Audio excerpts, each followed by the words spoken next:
Florida's premier law enforcement agency is now hiring individuals like you. The Fort Lauderdale Police Department is now accepting applications for non-certified and certified police officer positions. Minimum requirements and qualifications can be found at flpdjobs.com. That's flpdjobs.com. Are you ready? The city of Fort Lauderdale is an equal opportunity employer. When protecting your family is your priority, there's nothing more important than a roof above the people you love.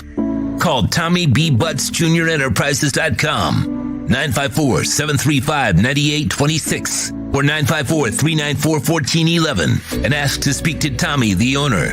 They specialize in all kinds of roofs, led by their highly crafted, skilled, and professional roof mechanics.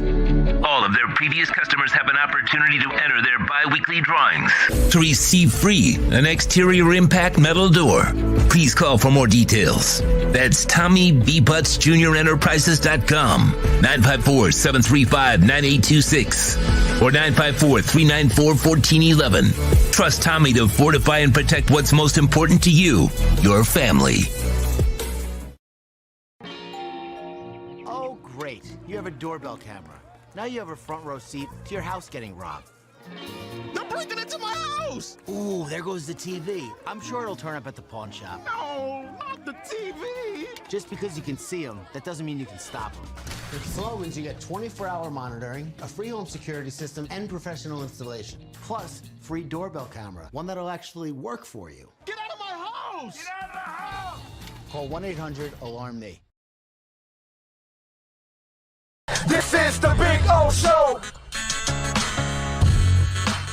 Sports fans love a place with great food, cold drinks, and TVs everywhere. That's why sports fans love Sports Grill and their 7 amazing locations. Check out the Bird Road location at 11481 Southwest 40th Street in the back corner of the West Bird Shopping Center. Sports Grill is also now offering some great employment opportunities. All kinds of positions are now available from kitchen to hosting. Call for more information at 305-485-8845. From wraps to salads to amazingly delicious specialty dishes, Sports Grill is the home to the legendary special grilled wings. Since 1987, Sports Grill, good food, good drink, and good friends. It's the Big O Show! Judge, you tuned in to the hottest sports radio. When you need your warehouse looking good while staying efficient, there's only one place to find the finest racks in the business. Pallet Rack City in Hialeah. 305-424-8547. That's 305-424-8547. Pallet Rack City is the company you need when you want your warehouse sporting the finest racks in the business. After all, who doesn't love a great rack? Pallet Rack City. 305-424-8547. That's 305-424-8547. Orlando, a.k.a. the Big O. He covers all the South Florida teams. For over 16 years, EJDconstruction.com has provided South Florida residents quality craftsmanship, accurate project management, and exceptional service. That's why EJDconstruction.com is an A-rated member of Angie's List and the Better Business Bureau. When you're looking for the right custom home builder for additions or home remodeling, please call my friend Eric at 305-433-4843. That's 305-433-4843 for EJDconstruction.com. Dolphins to the heat, well, you know what I mean. Monday to Friday, Friday, Pablo in the... There's no need to drive around South Florida wasting valuable time looking for a new or certified pre-owned Acura. Go to the #1 volume sales dealership in the Southeast United States. Craig Zinn's Acura of Pembroke Pines. Purchase with pace and space in a dealership tailored to your needs. From home buying to providing that personal touch. Contact the 2020 Satisfaction Award winner Craig Zinn's Acura of Pembroke Pines. 888-776-5123. That's 888-776-5123. Or visit them at 15601 Pines Boulevard in Pembroke Pines.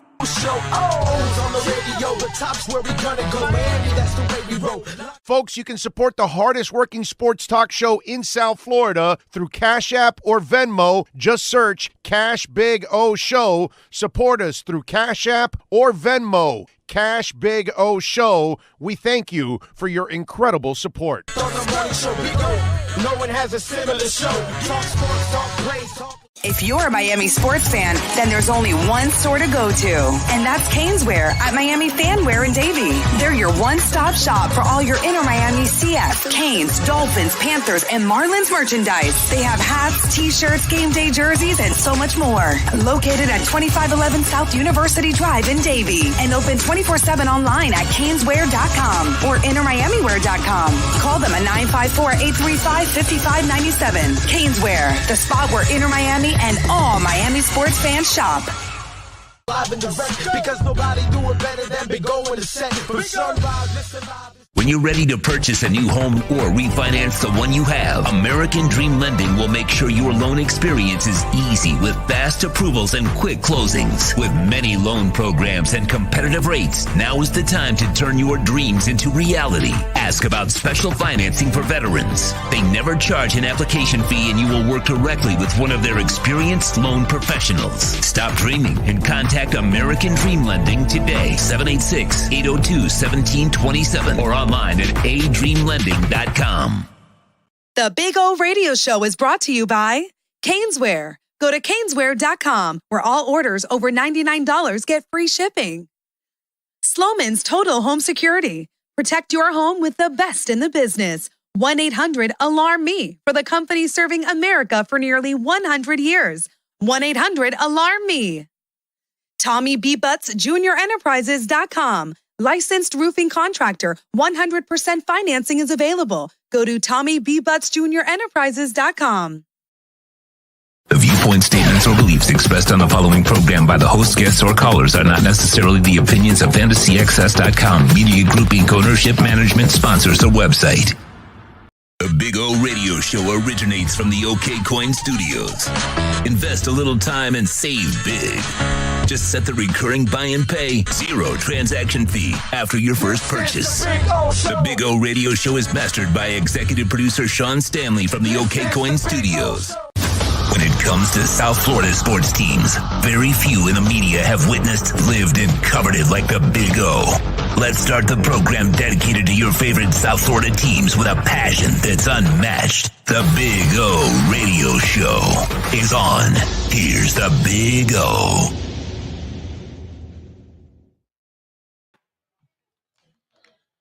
All righty, welcome aboard. We promised you we'd be live out here at Champions Sports Bar here at the Airport Marriott. We told you 4 o'clock, but we were starting a little earlier as we get ready for the big game. I just had a delicious grilled chicken sandwich here at the Airport Marriott. So come on out, man. Champions Sports Bar. We'll be out here for a couple of hours getting you ready for the big game. Obviously, it's a different kind of big game pregame broadcast, because obviously we'll have a little bit of a local twist, everything going on the Miami side. So we'll talk a little bit about that, and then we'll get into a little bit of the Bengals and Rams talk.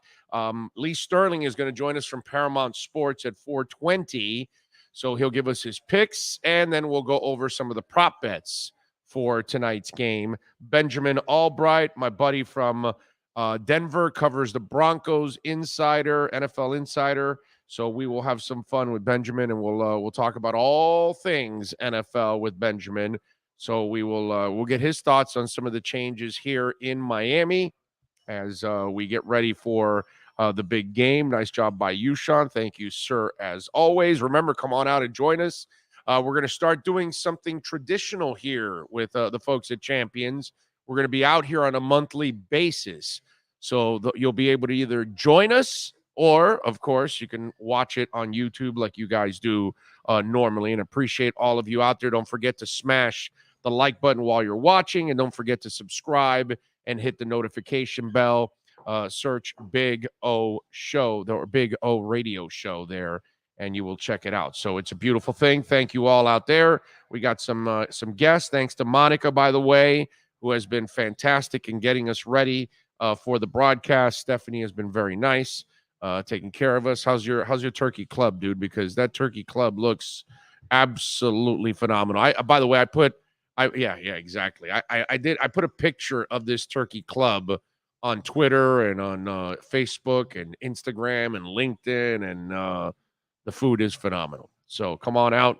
Secured parking, free.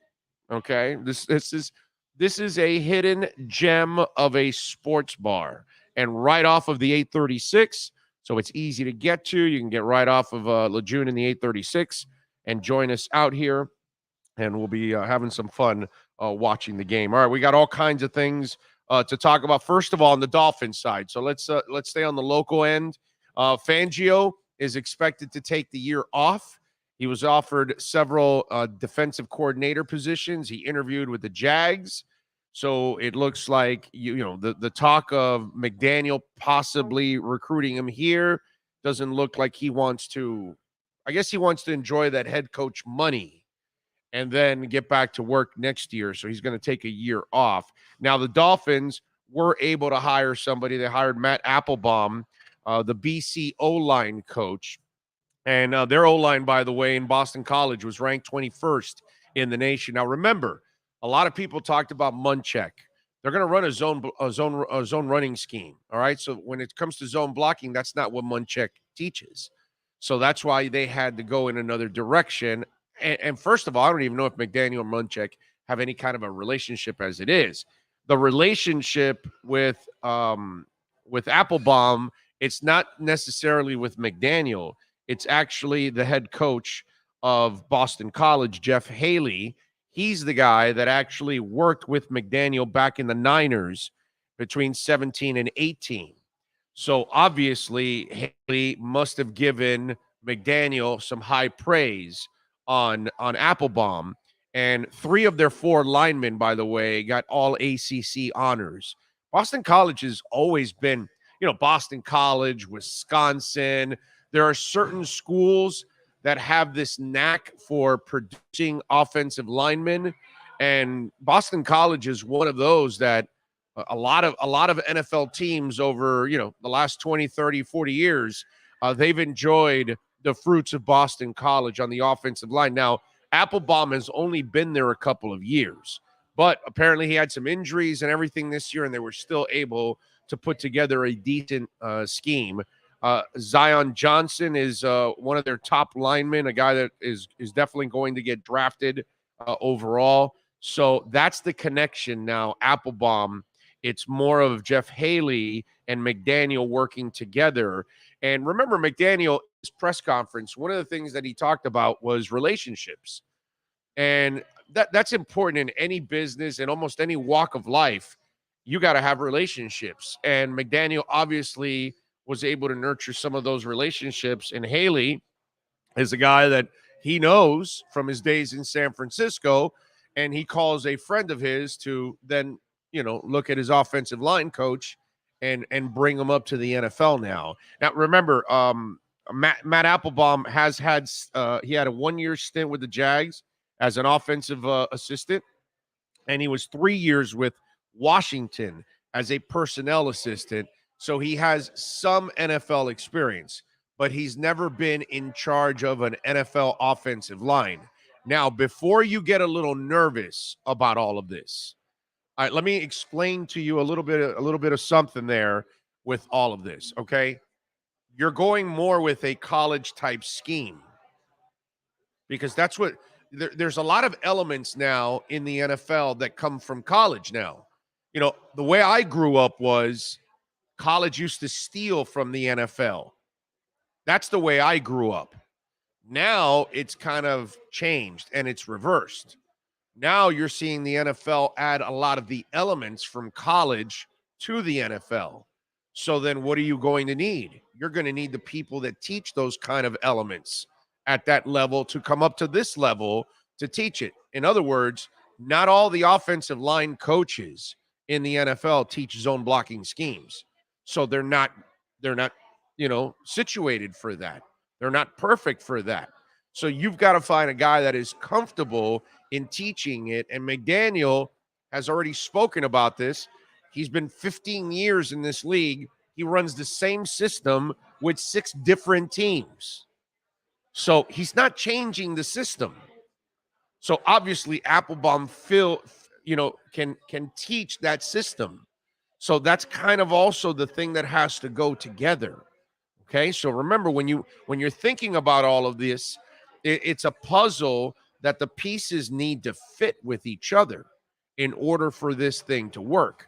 And so in McDaniel's vision, the idea is that you've got a guy that teaches zone blocking schemes. So now you bring him up to this level and teach the guys that you have here currently what you need to learn. So that way Tua is used to it from his Alabama days. Mike McDaniel's comfortable with it because he runs it in San Francisco. The question is now to get everybody on the same page. So now we're going to find out what Matt Applebaum can do and if he can get it done at this level. Okay, so that's another one of the changes that Mike McDaniel made overall. What you heard there with the napkins? There you go, buddy. I got you. What else do we have here? They're also interviewing the Chargers run game coordinator and O-line coach Frank Smith for the OC job. And who else? Let me see. They kept Charles Burke, the CB coach, and Anthony Campanile, that is, the linebackers coach. And that's it. I think those are some of the things that have gone on with the Dolphins that you guys wanted to know a little bit about. What else do we have here? So they have interviewed a couple of guys. By the way, Studsville is also going to be kept as an associate head coach and running backs coach. Josh Boyer will be the defensive coordinator. Danny Crossman, the special teams coach. And they also kept Austin Clark, the D-line coach. Those are some. And besides Frank Smith, they also interviewed Atlanta QB coach Charles London and wide receivers coach from the New Orleans Saints, Curtis Johnson, for the OC job. So Frank Smith, Charles London, and Curtis Johnson, all OC jobs. Now, remember, the OC for the Miami Dolphins is more of a guy that's going to help design the game plan during the week, right? And obviously teach it throughout the week. But on game day, Mike McDaniel is still going to make the calls overall. That's not to say that whether it's Frank, Charles, or Curtis to get the job, they're not going to make some of the calls because Mike McDaniel, again, talked about this in the press conference that he said all great play callers depend on the people around them. Use the people around them. So you're not getting an egomaniac like what you just had in Flo, that it was kind of his way or the highway. This guy looks a little bit more sensible. This guy looks like he's more inclusive, to use a term that we use a lot in today's world. And again, I think adding experience to this coaching staff is also going to be important. And I'm hoping that he adds, some more experience to this coaching staff, because young coaching staffs, man, they need that experience around. They need those grizzled veterans around that have been there and done it at times. Tight ends coach and assistant coach John Embry and Wes Welker are also headed here for the Miami Dolphins. So that's some of the stuff that's gone on with the Miami Dolphins here the last couple of days. Obviously, we'll have more tomorrow on the show. We'll have some of our insiders, as always, on the show. So we'll talk more Dolphins tomorrow as more things develop, and we'll get into that. We've got some other NFL notes that I want to get into that I find kind of interesting today as we get ready for the big game between the two. Who you got, by the way? You got the Bengals or you got the Rams there, Sean? Who you're going Bengals. You're going with the underdog, right? It's the American way, man. It's who we are, right? We America loves the underdog. You know what I mean? I'm going Bengals big, though. Yeah. Well, so you got Bengals, and you got Bengals in a route. I don't know about a route, but I think. Well, you said big. Well, I'm thinking comfortably. Is it bigger than that turkey club sandwich that you have? Not much bigger than that. Okay, all right, because that turkey club sandwich is I'm going to go with a two-score win. Okay, all right. Okay, 2-score win. Wow. All right, I got Rams by 8, 27-19. Yeah. My whole thing is that D line, bro. I don't know how they stopped that D line. Now, here's the thing: we all talk about Von Miller, right? Everybody talks about Aaron Donald. You know what I mean? And I was doing a little homework. While Donald has 12.5 sacks, Von Miller ended up with 5, and Leonard Floyd had 9.5, right? But on Cincinnati's side, FAU's own, we have an owl in this game, bro. Trey Hendrickson. He's got 14 sacks on the season. All right. Yeah, man. Yeah, I mean, he signed that big ass contract coming out of New Orleans. after developing into a hell of a pass rusher, and he's lived up to that contract with Cincinnati. But the balance, Sam Hubbard has 7.5 sacks. Larry Ogunjobi has 7.5 sacks. And even B.J. Hill has 5.5 sacks. So it's, yes, Trey is the monster. So is Aaron Donald. But the support staff, Miller and Floyd on one end, but Cincinnati's got pretty good support with Hubbard, Ogunjobi, and Hill also in all of this.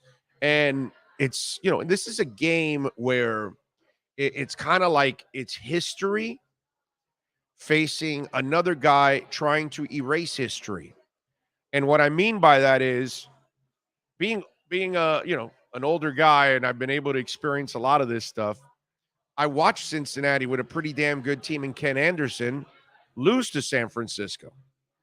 I watched Boomer Esiason with a pretty damn good team in Cincinnati. They lost to San Francisco right here, by the way, at Joe Robbie Stadium, where Montana had a last-second drive.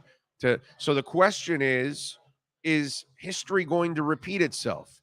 Is Joe Burrow, just like Ken Anderson and Boomer Esiason, that it's the one trip like Marino made, and it's just that one trip, you got hot, you got there, and then you never were able to see the light of day ever again?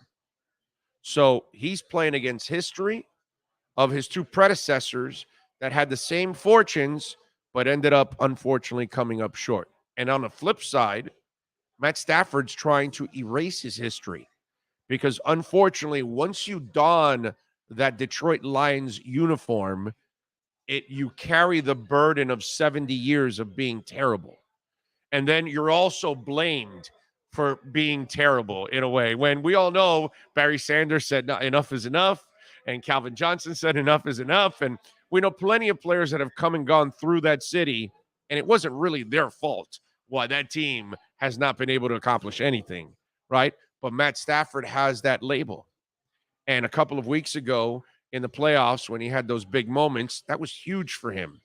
But he has to cap it off with tonight. You know what I mean? Matt Stafford cannot lose this game, because then everything that happened to him in Detroit gets all brought up again. Oh, yeah, he's not the guy. He's got the arm, the athleticism. He puts up the stats. He puts up the TDs, but he doesn't get it done. And then here's the other storyline that's part of this that's interesting. Sean McVay. This is Sean McVay's second trip in a very young career to the Super Bowl. You don't want to walk away without that trophy again, because then that becomes now a narrative that starts to get built on Sean McVay. And so you didn't get it done with the other group that you had with the Rams. This is actually a different group from that Rams team. You got to find a way to get it done.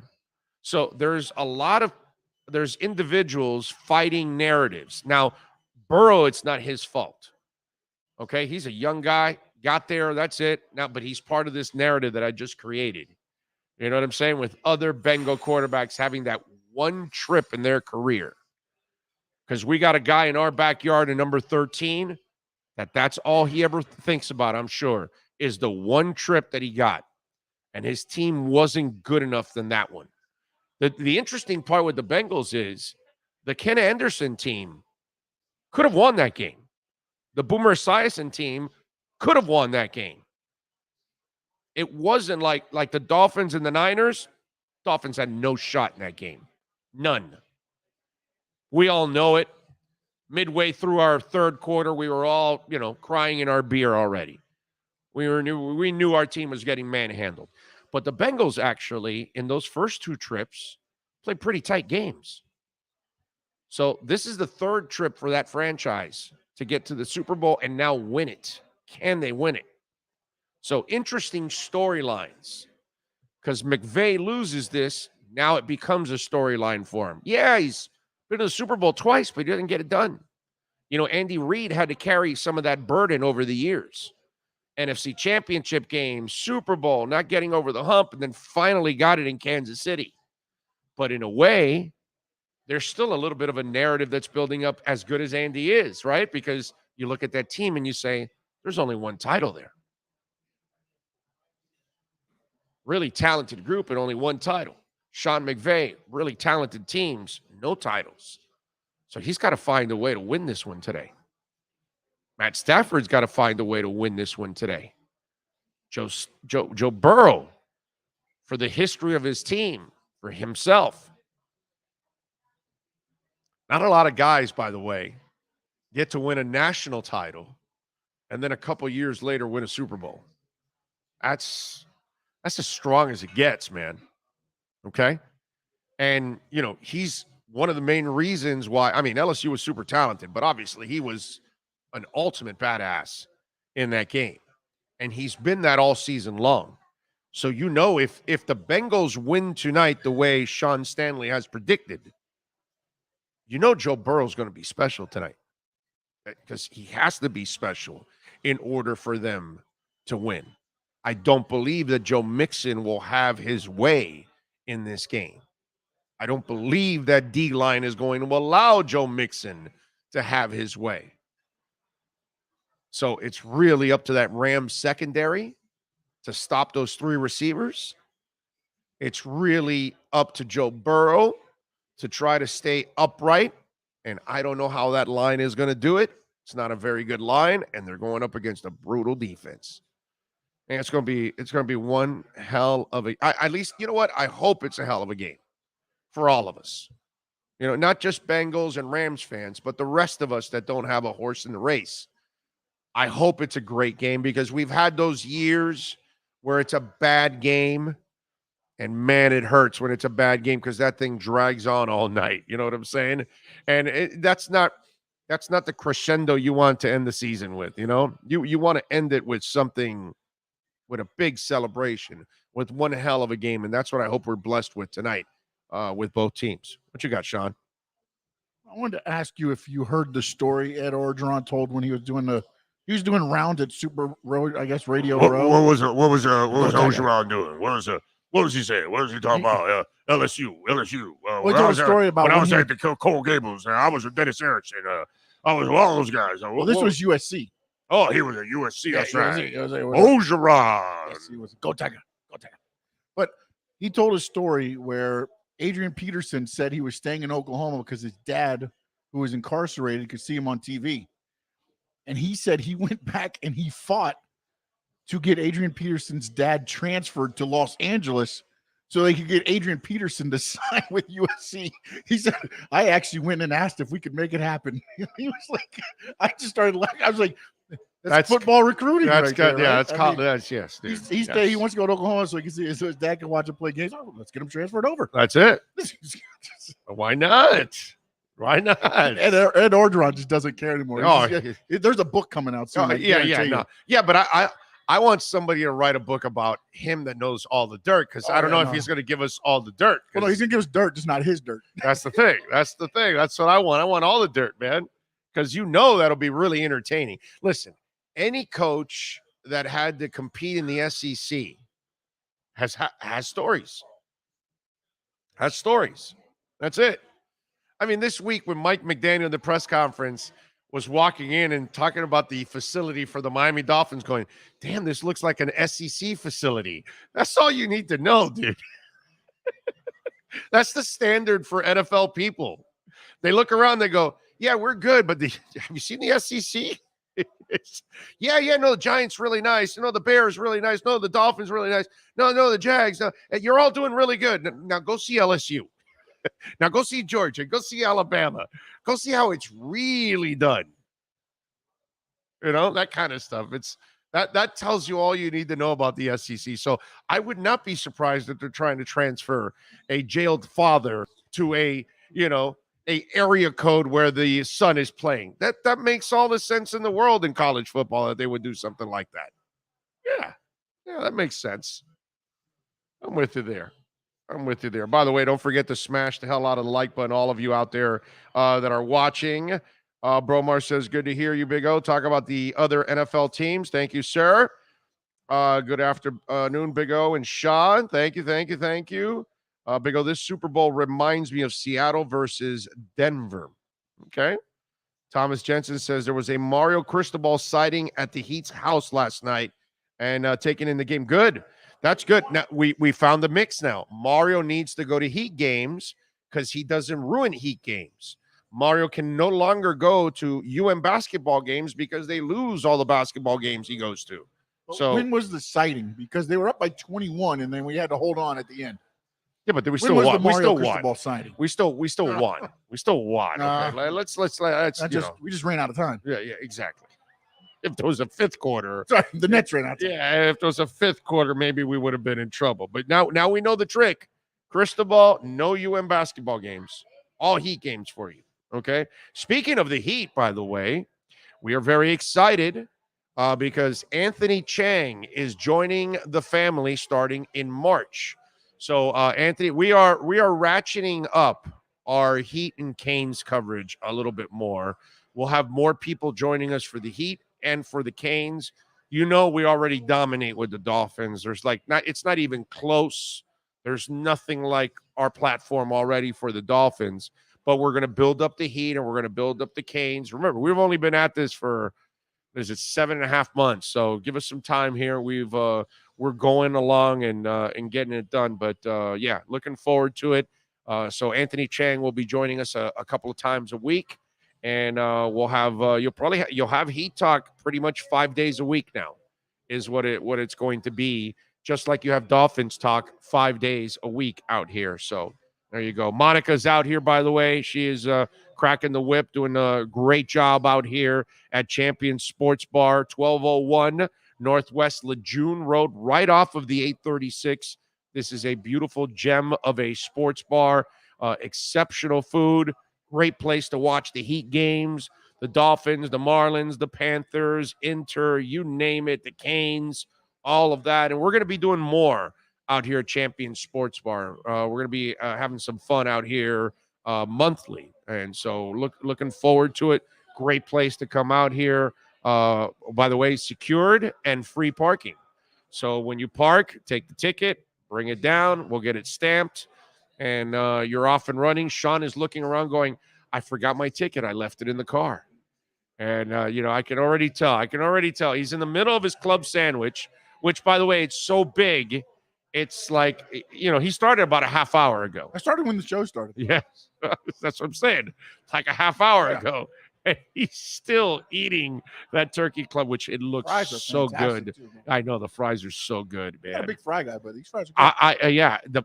I couldn't eat all my fries because the damn sandwich was so big. Yeah, and by the way, I had a chicken grilled sandwich. The bread, local bakery they use here. And the bread was outstanding. The chicken was seasoned right. You're right in the camera.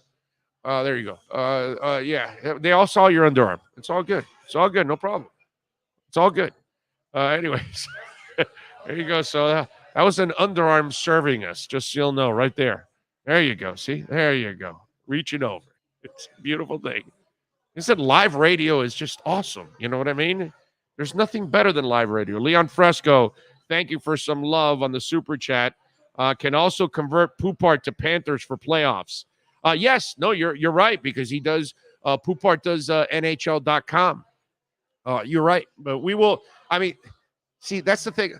I can't do this with all the writers, and I know some of them are going to get insulted by this. And I love all you men and women out there that do writing locally and nationally. But I've been in this business. This is my 32nd year, so I know my stuff pretty well. And 95% of writers, listen to me. 95% of writers don't follow all sports. Okay? They may follow the other sports casually, but they're so into their beat because they have no time but to cover the beat, they cannot watch everything else. They can't. It's not possible. It's not that they don't want to. It's not that they're lazy or whatever. It's almost impossible to do it. I've known very few people that actually can do it. Alan Poupart's one of them, actually. I can talk baseball with him. I can talk hockey with him. I can talk basketball with him. I can talk football with him. I don't know about soccer. That's the only thing. Jason Cole was like that too. Jason Cole was another guy that I also could just wrap any sport with, man. You know what I mean? So, but it's really challenging for beat people because that's all they're doing all day. It's hard for them to even follow the league. Okay. Monica has the technique to go behind the camera. She's got the skill set there. That was skills right there. That was skills. You got your Pepsi there. All right, you're good to go. All right, let's do this. Give me 30 seconds. Lee Sterling from Paramount Sports is going to join us. Let's talk the big game. Let's get the picks. Let's talk props. We do all of that next with Paramount Sports and Lee Sterling. The Big O Radio Show is looking for partners to join our growing platform. If your business is ready to reach an audience that starts in Florida, crosses the nation while expanding internationally, this is the program that provides that vehicle. The Big O Radio Show is ready to broadcast live anywhere in the world to represent your event or product. To reach out by phone, 786-754-4664. That's 786-754-4664. Or email bigoradioshow@yahoo.com. Help us grow as we provide the content and personal connection corporate entities will never achieve. Thank you. Appreciate it as always. By the way, Al tells me that the reason why the Heat won yesterday is because Sting was in the house and they played Message in a Bottle, and then they played his Spanish song. Did you know Sting has got a Spanish song coming out? I had no idea que habla español. I had no idea. The dude hablas españols. Exactly. All right, so let's talk a little gambling. Lee Sterling's going to do it all in Spanish. He's going to give you the picks, the props, all in Spanish. You ready, Lee? You ready? Hola. How you doing? I'm good. How you feeling? Are you feeling good? It took me about almost 10 minutes to find your email with the stream. I had almost 400 messages yesterday, so it's a busy weekend. It's funny because you send me a reply like, I got it. So I'm like, okay, he got it. So he's good. So there you go. So, you know, No, but business is good. So people are reaching out to you. So nothing You wrong sent with it- that, my you- brother. No, you Go sent ahead. it yesterday, and going back to today, through those messages, I've had more people lose their call-in information. I guess 2 weeks since they last called in to get a game. I guess a lot of people went fishing and dropped their phone somewhere. Yeah. Well, I mean, I guess, because we had the dead week and all that. I guess you didn't have a lot of action for the East, West, and the Senior Bowls, right? I guess that's what it was. Wasn't a lot of I action always for get that. what's crazy, Big O. I always get at least one guy who wants to know if I have anything on that, the NHL All-Star game, then a few for the NBA All-Star game. Always. It's crazy stuff. All right, let's get, first of all, before we get to the game itself, Right. and you know, I was talking about this, Lee. It's interesting that there's some narratives in all of this, right? You've Right. got Stafford trying to shed that stuff from Detroit, right? Mhm. And a couple of weeks ago, he had the big moment, but he's got to, kind of finish it off today. McVay, young guy, but this is his second Super Bowl trip, and if he loses this, then that turns into a narrative. And then the other one is the Bengals. They've been here twice, once lost right here in our backyard, but both games were good games. Ken Anderson and company had a shot. Boomer Esiason and company had a shot. Both ended by San Francisco. Will Joe Burrow be just like Ken Anderson and Boomer, where they had that, they put it all together in 1 year, but never were able to do it again? So kind of Right. some interesting storylines with these three individuals. Well, Joe Burrow is incredible. I mean, with the line that what he's doing, I mean, if you're a Dolphins fan, every time you see Joe Burrow, every time you see Herbert, I mean, it's painful. So, let me give you some props. But it's different between the two. I get what you're saying on the physicalness of Herbert. I have not seen what Burrow does. I have not seen that from Herbert yet. See, I saw it from No. Burrow at LSU, and now I'm watching it in the NFL. Herbert had a better team than Tua and couldn't get into the playoffs. So, the Herbert one, I'm still the jury's still out for me on that. It was probably a lot to do with the defense. Trust me. Anyone, if you ask them, 99 out of 100 people, or at least 95, will tell you take Herbert over Tua. Am I right? Of course, because of the physical talent. There's no Right. doubt in my Right. mind why they would Right. do that. But but I'm still not. That still doesn't convince me. You still got to get it done on the field. He still could be Jared Goff. You know what I mean? He still could be. No way. No way. You know, Look at the game against the Raiders, Big O. He didn't lose a game. It was the defense, the play calling. my brother, he had a shot to cut the Texans game to 1 score, and he throws a pick 6, and it was over. And that was the game that cost them the playoffs. So that's why, for me, I still like Burrow is done. Like, I don't need to see any more from Burrow. He is, he's the guy. I saw that already. The green light is almost always on. I get it. I agree. Right. I still need to see that from Herbert. I know physically he's there. I still need to see him do it, actually. Okay. But for McVay, for Stafford, there's a lot on the line, too, for those guys. It is. Let's start with some props, okay? National anthem. So I don't like to bet coin toss. National anthem I like. So my daughter has picked 7 straight national anthems. They've actually pulled it a bunch of places. Mickey Guyton, Black Country Western singer. I'd never even heard of her. Her voice is incredible. She sang it twice in 1:23 and 1:27. My daughter said she was singing with a fast track, and she was cutting off notes just to stay with the music. She actually, her inspiration for becoming an artist actually comes from, she went to a Texas Rangers game and saw a national anthem, and she loves Carrie Underwood. So I think this is her moment. So does my daughter. We're going way over. Now it's like 1:40, 1:42. We'll go over there. Some other props we like a lot. First play of the game. First offensive play. Running play. Here's what happened with the Rams, the championship game, they got the ball. They threw the ball 3 times in a row and had a punt. Every lineman will tell you, run the ball at least the first play so I can pop pads. I can see what I'm up against with the defensive lineman, even if I gain 3-4 yards. So I think they're going to run. And even Cincinnati, they don't want to have Joe Burrow throw the ball 45, 50 times with that line. Oh, First play of the game, offensive play, a run, -130. Also, like longest field goal, over 47 yards. These two guys can bomb away from 62 in. So the conditions we know are going to be perfect. I mean, look at both kickers. I mean, Cincinnati kicker hasn't missed every field goal, is right through the center. I think this is going way over here. We could see a 55, 58 yarder here in this game. The Joe Burrow rushing yards. It started at 10.5. It's an 11.5. Still like that a lot. Under, right? 3rd and 8. Over. But wait a minute, you like under on that, right? On the yards on Joe Burrow. Joe Burrow over 11.5 yards.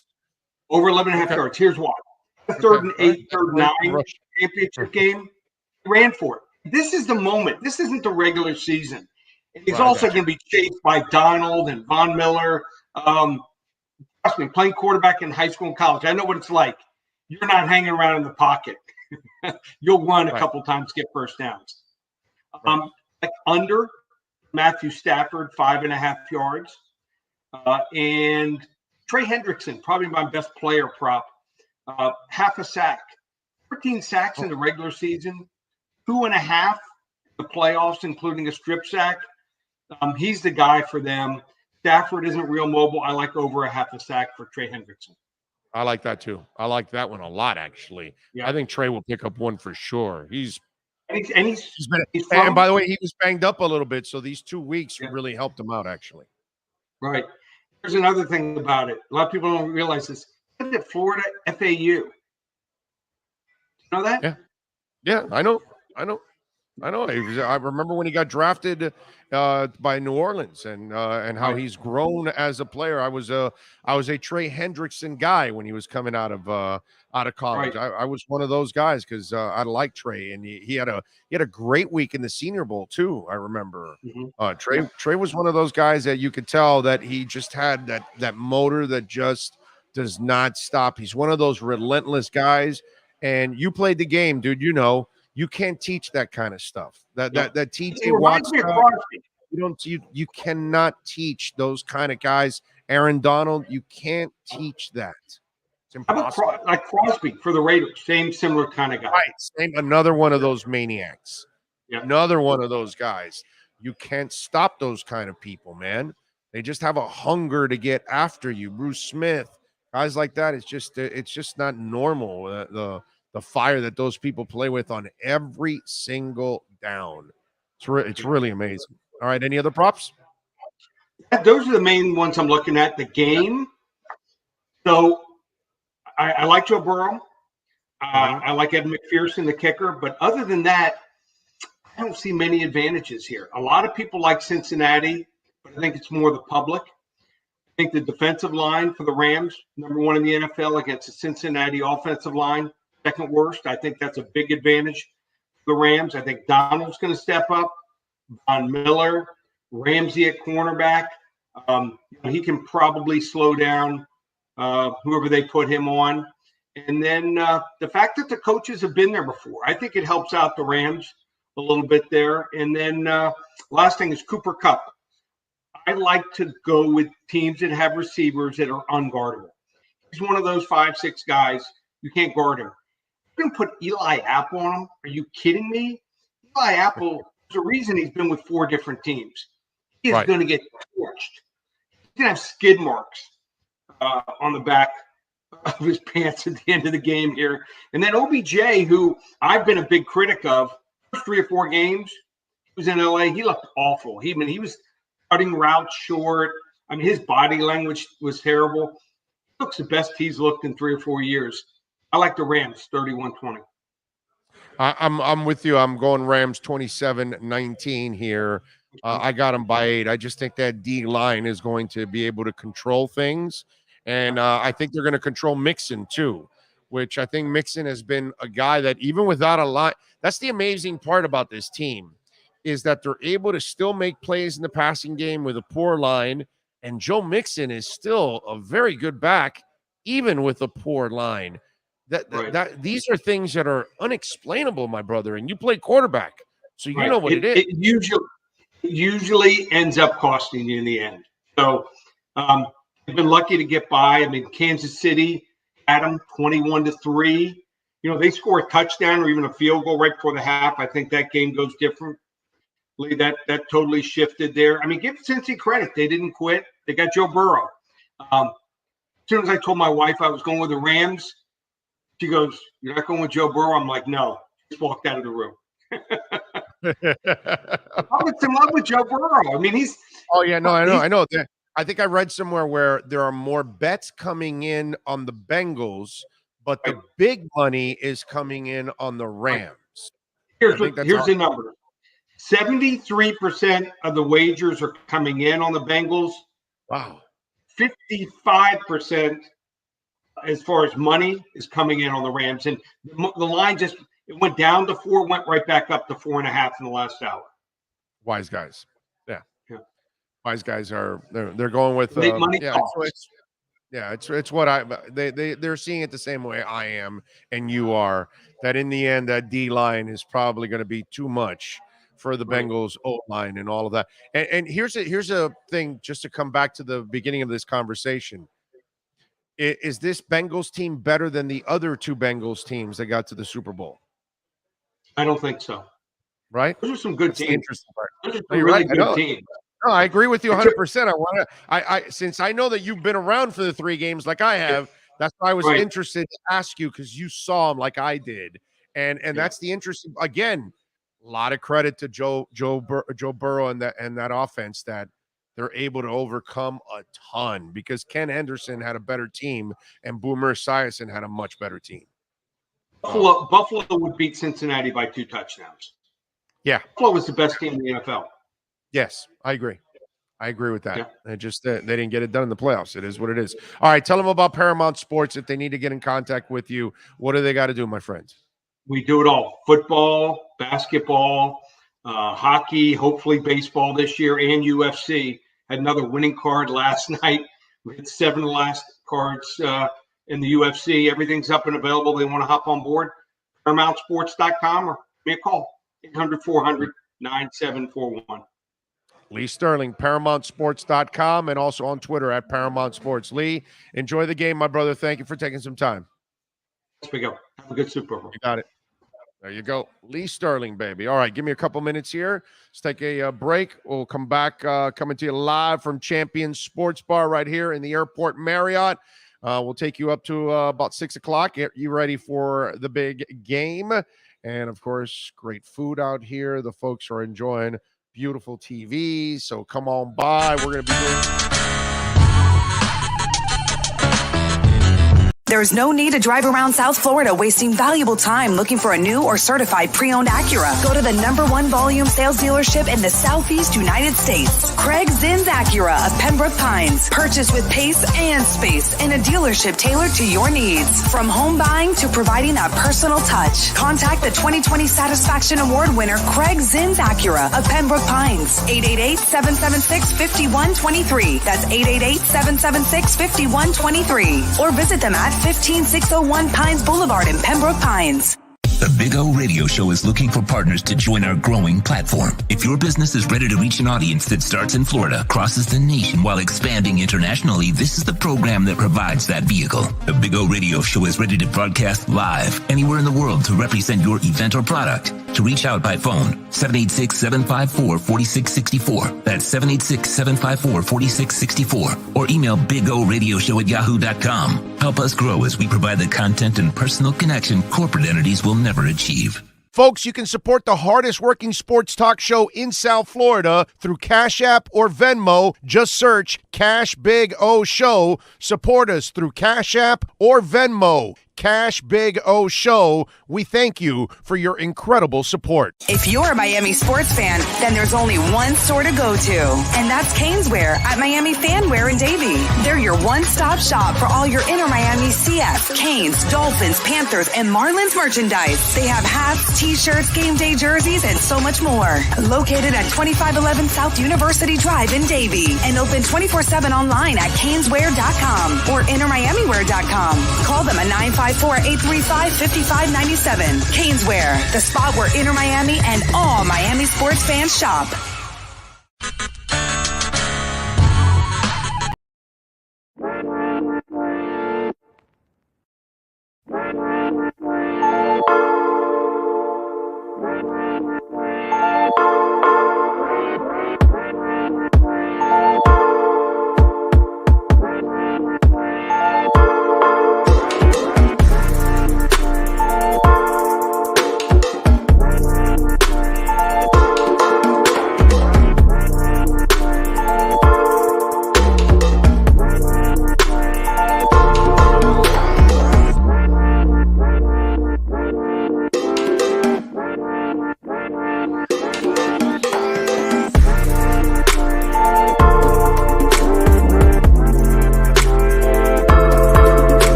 Florida's premier law enforcement agency is now hiring individuals like you. The Fort Lauderdale Police Department is now accepting applications for non-certified and certified police officer positions. Minimum requirements and qualifications can be found at flpdjobs.com. That's flpdjobs.com. Are you ready? The city of Fort Lauderdale is an equal opportunity employer.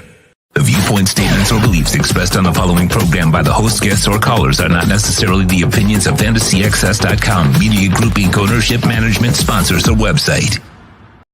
The Big O Radio Show is brought to you by EJDConstruction.com, where you can trust their team of construction experts. American Dream Lending. Go to adreamlending.com. Stop dreaming and start living your best life. Perdermo Cigars. Experience a Perdermo way. Go to PerdermoCigars.com. The Big O Radio Show originates from the OK Coin Studios. Invest a little time and save big. Just set the recurring buy and pay, zero transaction fee after your first purchase. The Big O Radio Show is mastered by executive producer Sean Stanley from the OK Coin Studios. When it comes to South Florida sports teams, very few in the media have witnessed, lived, and covered it like the Big O. Let's start the program dedicated to your favorite South Florida teams with a passion that's unmatched. The Big O Radio Show is on. Here's the Big O. We're back, coming to you live, baby, from Champions Sports Bar here at the airport Marriott. Come on out and join us. Big game coming up later on in the evening. We'll take you till a little past 6, and then we'll get ready for the big game. By the way, at 5 o'clock, Benjamin Albright is going to be joining us. Broncos and NFL insider for KOA out in Colorado. I know I've known Ben for a while. And looking forward to talking to him. And it's fun. I'm going to get him on also because I'm going to have a little fun watching this game because crypto is going to be involved a lot in this game. There's going to be a lot of crypto. By the way, let me see where Bitcoin is right now. It is at 42,400 right now. Bitcoin has been stuck right in that 42,000, and it goes. It went down a little bit to like 41.7, 8 or 9, but it went right back up to 42, and it's been cruising between the entire 42.1 to 42.9, 48, 41.8 or whatever. I mean 42.8 or whatever, right? And it gets to 43, and then it comes right back down, and it stays in there. It has a real nice floor at 42 right now. So it's and tonight you're going to see more crypto commercials than you've ever seen in the Super Bowl because, of course, mass adoption is coming. Eventually, everybody is going to be dealing with it. I just saw the CEO of Uber. He was just doing an interview, and he was asking, are you guys going to be accepting crypto? And he's like, at this moment, we're not. Oh, it's coming. We have no choice. It's going to be the inevitable. It's just not this moment yet, but we're close to it. We will accept crypto, and that's going to happen everywhere. So it's going to be interesting.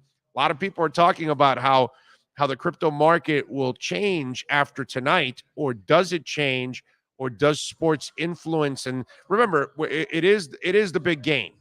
So you're going to have the average person watching that really doesn't follow football, the women watching that are there to watch the games and support the family and whatever they're doing and all that stuff.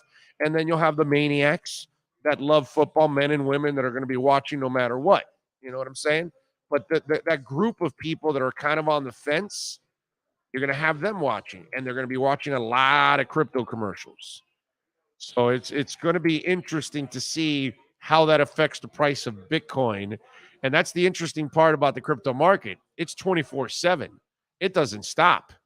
The stocks starts at 9:30 and ends at 4:30, and that's it. It's over. Unless maybe you own you got Webull or something, you can still trade before and after hours a little bit. You know what I'm saying? But in general, 9:30 to 4:30, and then it's over. Not in crypto, dude. It's 24/7. You're on your phone constantly, on your computer constantly, keeping up with everything. So it'll be interesting. That'll be a new twist to the big game, having a ton of crypto commercials involved in it, and how much it will influence people or kind of guide them to educate themselves about all of this. Remember, you can reach out to us on the Welton Rayom text line, 855-912-1056. That's 855-912-1056 on the Welt and Rayom text line. By the way, Greg Robinson, who got busted for felony possession, he could call Welt and Rayom right now. By the way, that might be one guy that could use Welt and Rayom for many reasons. By the way, okay, good people.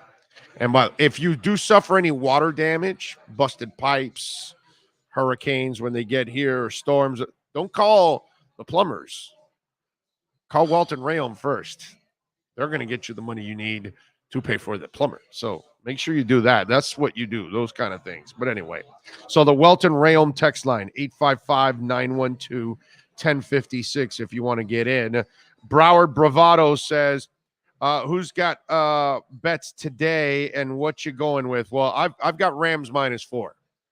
That's the bet I've got for sure. I've got Rams -4. That's the one I'm going with right now. Q Susie says number one bet with me. I take the Rams head up. I don't give points in this game. So Susie's going with the money line. I like that. I mean, I got the Rams winning by the points. Why not bet the money line? I mean, if you're going to lay the points, then you're willing to also bet the money line too. What do you got for me, Sean? What are you going to say? I know you tried to have Lee Sterling talk me out of it. I heard everything you guys were talking about over there about all the reasons why the Bengals are not going to win. You're entrenched. Doubling my money right now. Bengals, money line. Whoa, money line too. Wow. Damn. Sean is going money line. Danny Hadaway says, good afternoon, Owen Sean. Hoping for a good game. I'm taking the Rams at home with Cup being the difference. I used to travel remodeling Marriott hotels. Great adventures. There you go. Nice. This was remodeled too. The original building looks beautiful inside. The Cane Grill is actually a really, really. Al, did you see the Cane Grill when you came into the original one? Isn't it awesome? I mean, it is a really good looking bar, dude. I mean, I don't know, and maybe the Cane Show should be there. Cane Grill, Canes, something like that. I don't know. Maybe we should talk to them about something like that.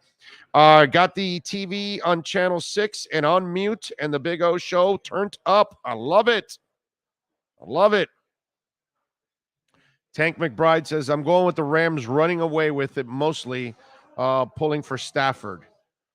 And Stafford is one of those likable dudes. He's a good person, man. And he handled some of the worst situations in Detroit with a ton of class. So it's easy to pull for a guy like Matt Stafford, I got to say. So if you're pulling for Matt Stafford, I completely understand. Jamie Zorria, as always, one of the early risers to the show, says, good afternoon, Big O Shot and Fins Nation from San Jose, California. Let's hope for a good game today and success for the Dolphins and the horizon. Fins up. Jay Gelfin says, good afternoon and happy Super Bowl Sunday, Orlando and Sean. Wish I could come down and watch and work with you. Headed to Dangerous Minds. Nice. Very nice. Very nice. Good people over there also. Let's go Jackpot Joey. Let's see what else. Super V says, good afternoon, Big O. I hope this year's Super Bowl is very entertaining. And also, I'm looking forward to the Dr. Dre and company. Yeah, I will say that the halftime show, that's going to be really, really cool. To have Dre, to have Snoop, Eminem, Mary J. Blige. Am I missing anybody? And Kendrick Lamar. Exactly. Nice job by you. And Kendrick Lamar is from, I believe he's from Los Angeles, because I went to a Dodgers game a few years back and he did the open for it. Like right before it started, there was like this rap by Kendrick Lamar and all that stuff. I remember on their Jumbotron there at Chavez Ravine. So I think he's an LA kid. So he's part of it also. So that's nice to see some of the, young stars like a Kendrick Lamar with some of the classic stars, overall out there. So that's actually cool. I love this halftime show. Now listen, I'm not the guy that sits back and slams all the other halftime shows. You know what I mean? I've liked most of them, actually. So I don't mind when you have Tom Petty or you have the Stones or you have Kiss or some of the other ones that they've had in the past. Okay? I did think the one with MIA was kind of bogus. That one was kind of bogus. I did get pissed off with, I love Bruno Mars, but what I hated was I thought they didn't give the Chili Peppers enough that year. That I'm not going to complain about Mars or Chili Pepper. I just would have said, give me a little bit more Chili Pepper also. But Bruno is such a super talent. And I've said this many times. Since Michael, he might be the most complete entertainer we have left out there. Justin does it too, but Justin doesn't play instruments like Bruno. Bruno plays every instrument. That's the difference. So he sings, he dances, and he plays every instrument. You know what I mean? Because if you watch that halftime show, he was playing drums, and I've seen him play guitar. I've seen him play all kinds of things. So Bruno is like a super multi-talented dude, and he's just one of those guys that very few people are like him. You know what I mean? So I get it. I've gone to see Bruno Mars in concert. So I'm not one of those guys that complains about the halftime shows. I like most of them. U2, whatever you bring, most of the time I'm good with it. As long as you don't give me some Celine Dion for halftime, you know what I mean? Come on, man. Give me something that has some pick-me-up to it, some entertainment to it, Celine Dion brings nothing. Well, what, you want to sing Titanic? Is that what you're doing? Celine Dion. Come on, give me some Celine. Are you serious? Oh, the spotlight on there? It's embarrassing. 15, 20 minutes and nothing but Celine? I saw, the other day. She's still on Vegas Strip, right? She's still in I don't know if she still has a residency there in Vegas. She probably does. We need to hit that up. I'll drop you off when we go to Vegas. Okay. All right. I'll go to Billy Idol or Santana's residency or something. I'll let you go to Celine Dion. And by the way, for the price you're paying for Celine Dion, I'm going to go to 3 other concerts. Just want you to know that. Okay. Oh, there's who's Saturday night over in New York when we're over there, right? At Madison Square Garden. Billie Eilish. I checked it up. The tickets were in the low hundreds in the lower bowl. That's actually not bad for Billie Eilish, by the way. Yes, Q Susie. Yeah. Really? Really shocked. Really? I am a Celine fan. I don't know, bro. I think your man card's got to be Celine-aholic. I think your man card's got to be stripped. In fact, that was going to lead me to, I forgot where I was or what I was seeing. Somebody had a Celine Dion shirt on.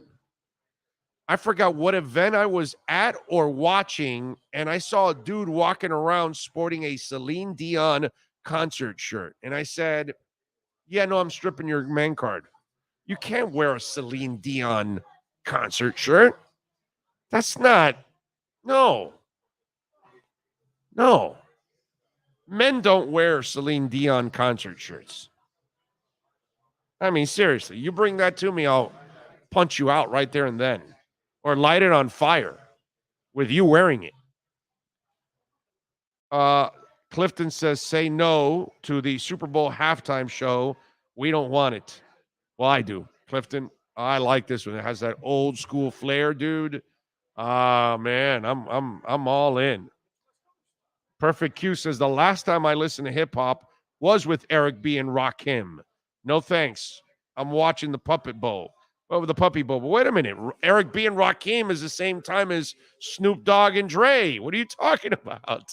It's the same era. What's wrong with that? Johnny Rotten says, cool show, Big O. Listen to the show at work weekdays. There you go. Corporate time-stealing weasels. We love you. Can't wait to hear the opinions on the new O-line coach. Bengals by 3. Johnny Rotten, all you got to do is rewind on YouTube. Just go to the beginning of the show. I broke down all the Dolphin stuff. It's all there. So you'll hear some of it there. Okay. Thomas says Dre will put together a show for the ages. I agree. Remember, I believe Dre is part of with Jay-Z and Rock Nation. I think they're all tied and working with the NFL in creating halftime shows for the Super Bowl. I believe that's the partnership that's going on.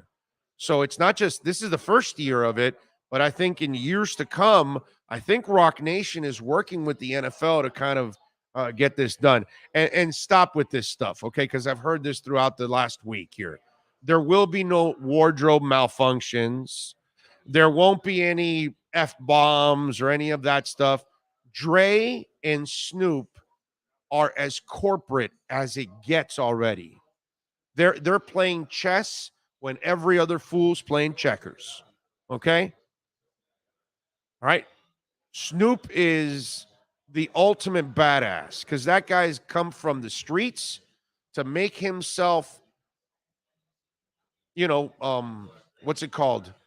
Sexy to all types of advertisers in all walks of life. And he's been a master. And Dre has done the same thing as a business guy with everything he's done with their headphones and obviously in the music industry. These guys are way smart, and they're not going to do anything stupid like that, which is not going to get them anything anyway. They're going to go out and they're going to put together one hell of a show. I'm expecting a great halftime show tonight, one that we're going to be talking about for a while. That's what I think. The group you have up there, it is all Hall of Famers, all of them. Even Kendrick's on his way to become one of those. But everyone there is a Hall of Fame talent, and with Rock Nation involved and all that, there's too much smart business behind it, man. So none of that idiotic stuff is not going to go on tonight. I can tell you that. But it's going to be one hell of a show, I believe, tonight at halftime. Let's see. What else do we have here? 305 says, good afternoon, Big O. Keep doing what you do, my brother. I'm hoping Miami gets there soon. We all are, man. I was born in 74 and never seen a Dolphins Super Bowl win. We are due fins up. One day, my brother. One day.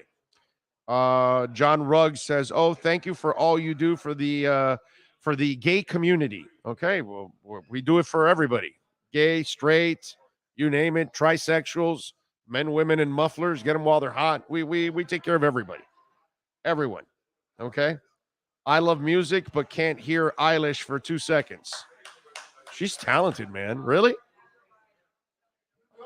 You don't like Billie Eilish? No?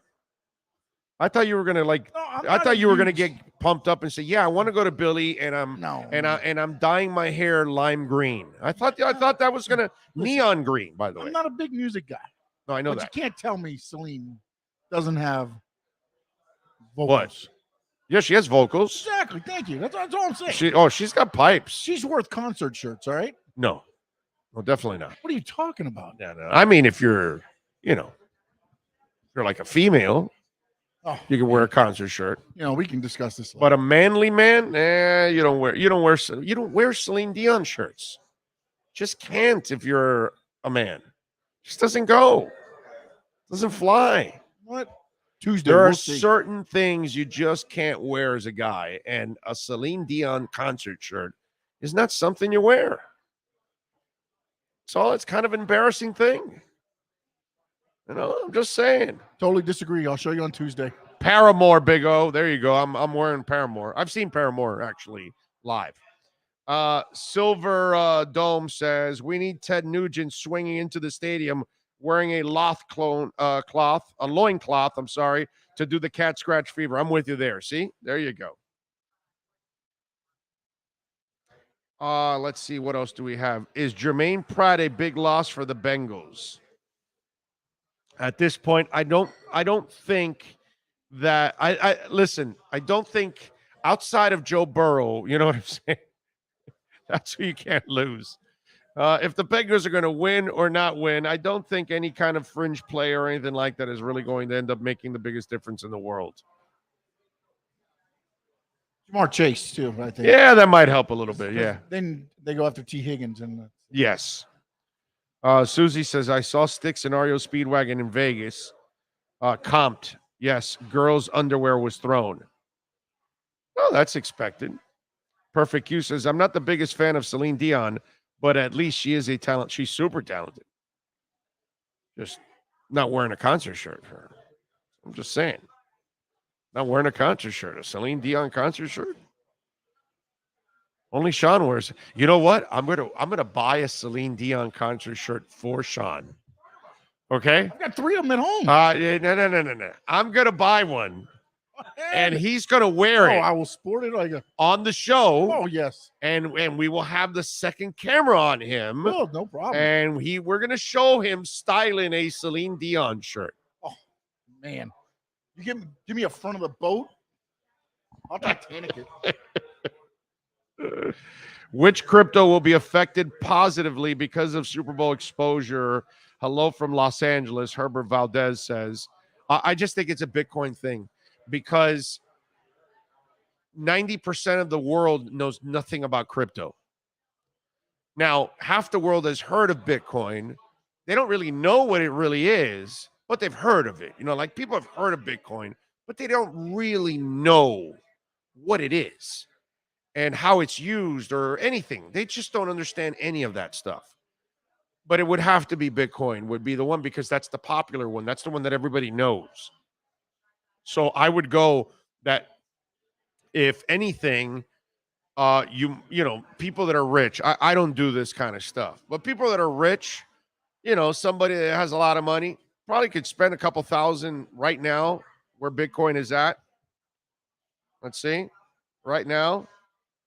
And it's at 42,000, about 400. I think it's been stuck at right around there. You probably can get it at 42.4, 42.3, something like that. And it might be over 43 to 43 and a half, 44 by the end of the game because of that. But it could be Bitcoin. And then anybody that has a lot of money, they could turn it around and make a quick buck or something like that. I would never do that because that's a risk. What if Bitcoin goes down instead of up? You never know, But if you're asking me if there's a coin that's going to gain anything positively from it, it will be Bitcoin tonight. So right now it's at 42,400. Keep that in mind. See where it's at by the end of the game and see if it does get to 43 or even 44 during the game. And that's a lot of money for it to move, but there's a lot of people watching that game around the world. So you never know. He needs, let's see. He needs a two Fred said shirt. I'm too sexy for my shirts. Right said Fred. I got you. Okay. Oh, do you like the group we have retained and the coaches we have added? Alex, let's wait till the season starts and see what they do when they coach them up, man. None of us really know, my brother. You know what I'm saying? What I do like is that there's some continuity on defense and there's continuity on offense. And because of, on special teams, the offense was broken as it is. So if you're going to maintain continuity in the other 2/3 of the team and Mike McDaniel can somehow fix the offense, then you might have a better team this year. So that's the part that I like, that you're not really changing things up on defense and on special teams. Offense, you needed to change everything up anyway. It doesn't matter. You're not breaking anything down. You're not setting anything back. The offense was a disaster. So philosophically, I like the ideas behind all of this. Will it work or not? I have no idea. You know what I mean? But I do like the thinking behind it. All right, our first hour is done. Let's take a break. Give me a couple minutes here to warm up the pipes a little bit. You want to get in? You got any questions on the Welt and Rayom text line?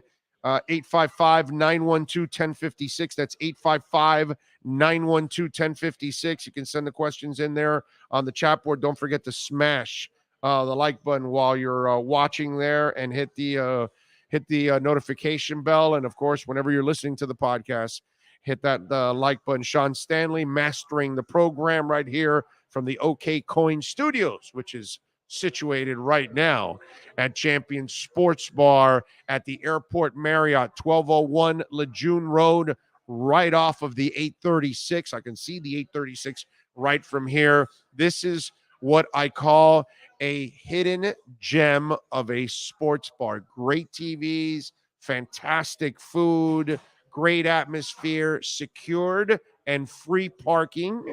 So come on out and join us. You can watch, we're going to be out here every month broadcasting, so you can watch the Heat games and the Dolphin games, Marlins, Panthers, Inter Miami, Canes, you name it, and any kind of postseason action going on in any of the sporting events. Let's take a break. Hour number 2 is next right here on the Big O Radio Show. Hey, it's Big O. Protect your home the way we do with Sloman's Home Security, folks. And if you want some great news, how about this? A free doorbell camera. That's right.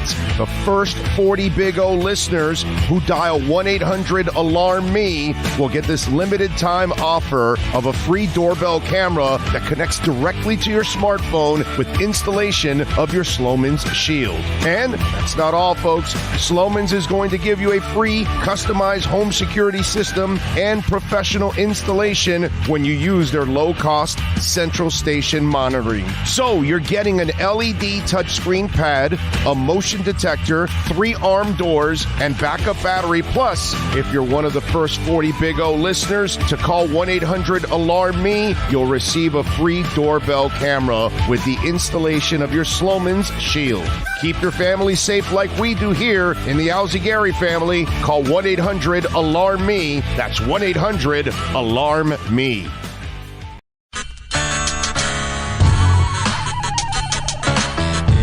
For over 16 years, EJDconstruction.com has provided South Florida residents quality craftsmanship, accurate project management, and exceptional service. That's why EJDconstruction.com is an A-rated member of Angie's List and the Better Business Bureau. When you're looking for the right custom home builder for additions or home remodeling, please call my friend Eric at 305-433-4843. That's 305-433-4843 for EJDconstruction.com. When you need your warehouse looking good while staying efficient, there's only one place to find the finest racks in the business. Pallet Rack City in Hialeah. 305-424-8547. That's 305-424-8547. Pallet Rack City is the company you need when you want your warehouse sporting the finest racks in the business. After all, who doesn't love a great rack? Pallet Rack City. 305-424-8547. That's 305-424-8547. For over 25 years, South Floridians have counted on Tommy B. Butts Jr. Enterprises for their roofing needs. In South Florida, we battle the sweltering heat, rain, winds, and all kinds of tropical storms. That's why when it comes to protecting your family, home, or business, call Tommy B. Butts Jr. Enterprises.com. 954-735-9826 or 954-394-1411 and ask to speak to Tommy, the owner. They specialize in all kinds of roofs.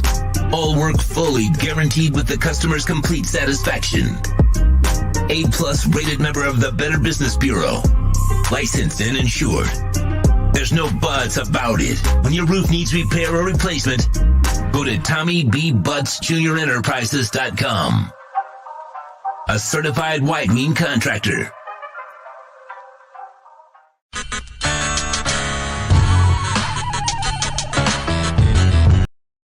South Florida's premier law enforcement agency is now hiring individuals like you. The Fort Lauderdale Police Department is now accepting applications for non-certified and certified police officer positions. Minimum requirements and qualifications can be found at FLPDjobs.com. That's FLPDjobs.com. Are you ready? The city of Fort Lauderdale is an equal opportunity employer. The point statements or beliefs expressed on the following program by the host, guests, or callers are not necessarily the opinions of FantasyXS.com, Media Group Inc. ownership, management, sponsors, or website. The Big O Radio Show is brought to you by HialeahParkCasino.com. Enjoy simulcast racing, dining, a magnificent poker room, and a casino with the most popular machines on the market. OKCoin.com. Download the app on iOS, Google Play, or Windows. OKCoin.com with over 50 different coins and incredible staking rewards. Pallet Rack City. There's only one place to find the finest racks in the business. Pallet Rack City. 305-424-8547. That's 305-424-8547. The Big O Radio Show originates from the OK Coin Studios. Invest a little time and save big. Just set the recurring buy and pay, zero transaction fee after your first purchase. The Big O Radio Show is mastered by executive producer Sean Stanley from the OK Coin Studios. When it comes to South Florida sports teams, very few in the media have witnessed, lived, and covered it like the Big O. Let's start the program dedicated to your favorite South Florida teams with a passion that's unmatched. The Big O Radio Show is on. Here's the Big O. Back here at Champions Sports Bar at the airport Marriott. Come on out here, man. Join us. We're going to be doing more and more things here with the folks out here at Champions Sports Bar. So we want to make it another home for us here on a monthly basis. We'll be out here at least once a month. So come on out, man. We're going to have all kinds of events, and we'll build it up and have some giveaways and all kinds of stuff. So looking forward to it. The food is just absolutely amazing here, man. I just had a delicious grilled chicken sandwich. Sean just had a turkey club that was just, I mean, out of this world, man. Out of this world. So it looks like Darren Lee is supporting you, Sean. He says he supports you wearing a Celine Dion concert shirt. How about that? Thank you, Darren. Thank you so much. I appreciate it. That is just twisted on both your parts. What can I tell you? I don't understand that. What about a George Michael or Wham t-shirt? Yeah, that's no, that doesn't go. Yeah, you might as well wear the Colors shirt also from back in the 80s with all the colored blocks, numbered blocks and all that. Rosendo says, good Sunday blessing to you, Big O, and Mr. Stanley for providing us a wonderful show. May the Lord protect everybody from harm and bring safety. Amen to that, my man. Thank you. And let's hope nothing happens in the borders of Ukraine. Also, definitely don't want to see anybody getting hurt. Prayers there in that area. Let's hope nothing happens. That could be rocking all the markets. By the way, if that happens, crypto, stocks, everything could get rocked if there is a war. All right, here's the other. Did you see this story? Eric Bieniemy is meeting apparently this week with Andy Reid to discuss his future there. Like, this is the weirdest thing. So this young man has worked his way up. He was a player for many years, solid football player, solid running back. I remember a long time with the Seattle Seahawks, actually. And in fact, Chris Berman, right? It was Eric sleeping with Bieniemy, right? That was the play on words that he would use with Eric Bieniemy. Back in the day when he was a running back. And the young man has grown into a hell of an offensive coordinator for Andy Reid. We've watched several of Andy Reid's coaches get opportunities, right? Yet this is the one guy that somehow or another doesn't get the same opportunities everybody else has. You name it. Peterson gets an opportunity. Frank Reich gets an opportunity. Matt Nagy gets an opportunity. Somehow or another, Eric Bieniemy doesn't get that opportunity. And so it's gotten to a point now, and I don't think it's a problem between Andy Reid and Eric Bieniemy. I think it's almost maybe Eric Bieniemy talking about, because his contract is up now. So he may stay away from football for a year or try to latch on to a college job, which, by the way, he did. He had an offer for a head coaching job and turned it down. And it's got to be frustrating for the man because he's paid his dues. He's waiting for the moment and nobody gives it to him. And I got to ask myself, what happens in these interviews? Why doesn't he get it? And then we have to then go with the issue that is, permeating this league and has been for decades.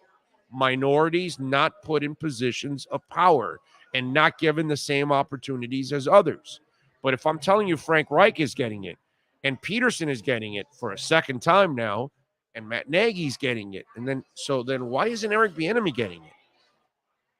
It's the weirdest thing, man, because all we ever hear is praise for the man. And yet it's not followed by the actual job. And I'm wondering, okay, so does Eric Bieniemy need to leave the nest to kind of convince people? Is that what it is? Does he have to be pushed off the nest and fly on his own so people then can say, okay, he's not a product of Andy Reid. He's standing on his own somewhere else. I don't know. But reading that story this morning, I've heard the rumblings about it. But now to think that he will actually leave, that's screwed up, man. And by the way, the quarterback's coach just got a job as offensive coordinator. He was the guy that was next in line for Eric Bieniemy taking over. And yet now Andy Reid won't have the guy he had in line ready to take over for Eric Bieniemy. So now he will have to find somebody else. What are you going to say there? No, I was trying to find the name because I saw something this morning where like 4 Kansas City assistants basically were promoted and moved up. But I guess Bieniemy can't really go anywhere other than head coach, right? Head coach. Because you can't go. There's no lateral. Right? No, unless they let him go laterally. But I think there would have to be some kind of compensation or something because I think you're not allowed to do it. Get those compensatory. Yeah, some kind of something. Okay, well, we'll give them to you, but you got to give us this, that, whatever. I don't know. But it's a shame that we got to go through this, and this is what we're talking about. But there's something weird there. Something's weird. I just don't understand it. It's got to be more than just he's a bad interviewer, though, too, because, I mean, I can't believe that everybody's going in there and he's not at least giving his views on with the Kansas City Chiefs, the offense, what he can bring to the table. I got to believe that that's getting. All right. I don't know. Let me see here. Reach out to Benjamin because he was supposed to be on. And I don't know what's going on here because we're supposed to get Ben on. Okay, because he may be on the wrong one or something. Yeah, send him a. Okay, yeah, send it again because just in case. All right. Let me. All right. And we're trying to get Benjamin Albright. I was going, man, where is Benjamin?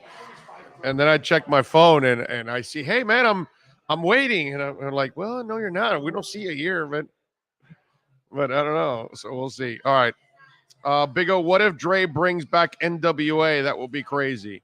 Well, you can't bring back NWA, dude. Eazy-E's no longer here. Without Eazy-E's voice, NWA doesn't fly. You got to have, huh? What's that? Oh, hologram, yeah. But yeah, you can. Well, that's a good idea. You can hologram it. Okay, you can hologram it. You could probably do that. Yeah, but those guys had, some of those guys went on to have success on their own. So like, it's almost like the Timberlake thing. Like he doesn't go back to, what was it, Instinct or 99 Degrees or what the hell? What band was he in? Which one was he in? I don't know. Whatever. But he doesn't go back to that band ever. Because he's the guy that blew up and the rest of them did not, Just one of those deals. So I doubt NWA will ever come back overall. You know what I'm saying? That one came and went. And once you lost Eazy-E, then because that's that voice, man, that Eazy-E had. It was a natural thing for him. And to think that's a guy that kind of got into it by accident in a way. That's kind of funny, and he sounded great. Bring Tupac back for life in form of the hologram. Well, they've done that before. So, Perfect Q says, "I heard Bieniemy is not a good interviewer." Where'd you hear that, Perfect Q? Who? What NFL insiders were telling you that? All right, we got him now. All right, let's rock and roll. Let's talk with my man Benjamin Albright. Does an excellent job. Broncos NFL insider for KOA out in Colorado. Follow him on Twitter at Albright NFL. Let's bring him aboard. Benjamin, Mr. Albright, how are you doing, sir? I'm doing pretty well. How about yourselves? Good. Before we get into football, okay, I want you to answer this question for me. We've got Bitcoin at 42.4. Will Bitcoin soar some because of all the crypto commercials today? Do we get people, what's that, FOMOing in at this point when they see the commercials? Will it affect it or not? What do you think? I think short term you'll get some buy-in short term. You also get some sells. You'll get some people that bought super low, just trying to profit take. So you're going to get a raise. You'll get a little bit of a raise, a little bit of a fallback. It won't fall all the way back to where it did, but you'll get a raise, a little hook, and it'll keep working its way. It'll keep working its way up as it does. Well, you and I are crypto guys, and by the way, we are broadcasting live from the OK Coin Crypto Studios. Overall, so where do you think we're going now? Because we got the whole Russia thing in Ukraine. So, what do you think is going to happen in the market? Do we get another dip, or do you think now we're finally getting out of it and moving up? What do you think? I think we'll get a slight hit to that. Investor confidence, anytime there's war, investor confidence always gets a little shaky, but the long-term outlook, I think, is good. I hope we can steer clear and avoid, any armed conflict in this. If we do, then, everybody's money should be good a lot more quickly. All right. In your backyard, my brother, everybody thinks that the seed was planted by hiring the head coach because that was going to lead to the quarterback. And by the way, I did not realize this until a couple of weeks ago. The Denver Broncos, it's not just a John Elway thing. They've never drafted their great quarterbacks all the way to Craig Morton. I didn't realize that when I look back, they also traded for Craig Morton. So yep. Elway, Manning, and Morton were all traded for. So the Rodgers one seems like it's a natural thing to do. Well, yeah, certainly does. The Rodgers thing, I don't think that Hackett hire was done with the idea of Aaron Rodgers in mind. I mean, they hired Hackett for Hackett, but it certainly didn't hurt he had that connection. If they'd hired Dan Quinn, I think Luke Getsy would have been the offensive coordinator. So any which way they did it, they would have gone with something that was Rodgers related, in an effort to kind of bring him in. And you're right about the hiring the quarterbacks. They've basically traded for everybody. You go back and you look through the years at all the quarterbacks it's been, whether it's been Peyton Manning or even Jake Plummer, John Elway. You go all the way back to the starters, and you look. The only one they really drafted, Greasy. Yeah. As I say, and Cutler wasn't all that good. So right. That's really about the only way they've gone. Recently they drafted Paxton Lynch, and he was a huge bust. So yeah, no, but all their great ones, and I know people may not look at Morton like that, but I saw Morton, dude, as a kid. Morton was a beast, dude. He was a really good quarterback, man. Mm-hmm. It's kind of like today when we talk about the Bengals, people don't really give Ken Anderson his respect, and he was one hell of a quarterback that doesn't get love either. So Absolutely. For me, Morton goes up there with Peyton and obviously with John Elway. The great Bronco QBs, man, that's amazing that they've never drafted their own QB, dude. That's a crazy stat. Yeah, really is. It's something that's kind of a talking point around here. So something we kind of joke about around these parts quite a bit. So I think that's part of the optimism about Rodgers. I can tell you that it was close last year. All it took was Green Bay picking up the phone last summer, and it would have happened. They had everything worked out, the extension, all that stuff. Rodgers wanted to be here. It was close last year. We'll see if it happens. I'll tell you this: the Packers are about to offer Rodgers a mega deal with some voidable years on the back end. It'll be a little over $50 million a year, and that's coming down the pipe. So we'll see if it's about the money for Aaron Rodgers, who said it wasn't, or if it's about chasing championships. We'll find that out pretty soon. Well, and the funny part is when I read that story, Ben, I go, oh man, they must think Jordan Love is like 87 years away, right? I mean, that's what because in San Francisco, if they're really thinking of moving on Garoppolo, then they must feel that they can work with Trey Lance. If you're doing this with Rodgers and you're willing to do what the New Orleans Saints did, that you're gonna put a lot of money on the back end of that deal that you're gonna have to pay.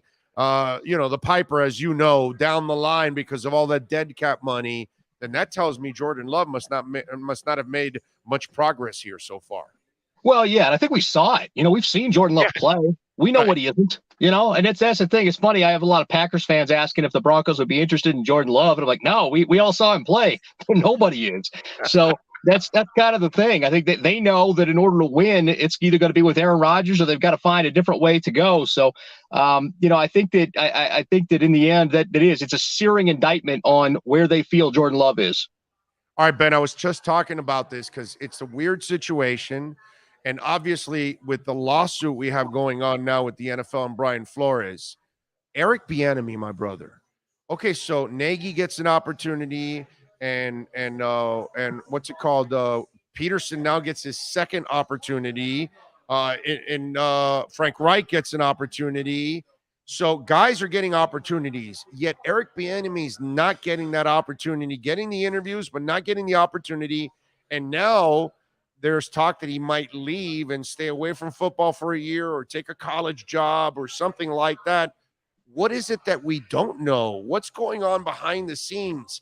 Because it's not a good look overall when we start to think about the issues. Or is it something with Eric Bieniemy that isn't convincing people? What do you hear?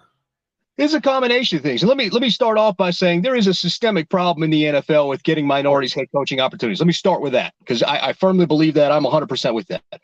I know some of the specifics in the Brian Flores suit are not true. The two things can be true at the same time. Okay. Like for instance, his Broncos thing that they were late, like they weren't late. Everybody was there on time. Like that's just nonsense. As for Eric Bieniemy, it's a combination of things. It's not just one thing. I mean, Eric Bieniemy has an extremely problematic background. I think a lot of people don't know that. I mean, the guy's been arrested like a dozen times in 3 different decades. A lot of that is longer ago, but still, it's extremely problematic in the modern era. That's not to say other coaches haven't been hired with bad backgrounds. But that's strike one. Strike two, you got a guy who's working for Andy Reid. Andy Reid runs the show. Andy Reid disciples haven't been all that good. Outside of Doug Peterson, they really haven't won anything. Matt Nagy looked terrible. Andy Reid disciples haven't looked that good. And honestly, Peterson didn't look that good without Frank Reich, if we're being honest. So that to me, Frank Reich is the guy out of that group, actually. Well, I like Frank Reich. I totally agree, and I think we're going to see that in Jacksonville with this next Peterson situation. And then, you keep on going down the list. Eric Bieniemy's interviewed with 14 different teams, all right? He's only got 2 callbacks for a second interview. And that I've talked to people who have been in those rooms. Eric Bieniemy does not interview well, and that does not mean that Eric Bieniemy is not well-spoken. That means that Eric Bieniemy does not articulate his vision as a head coach enough to get people to believe that he's the guy. And I'll go further with that.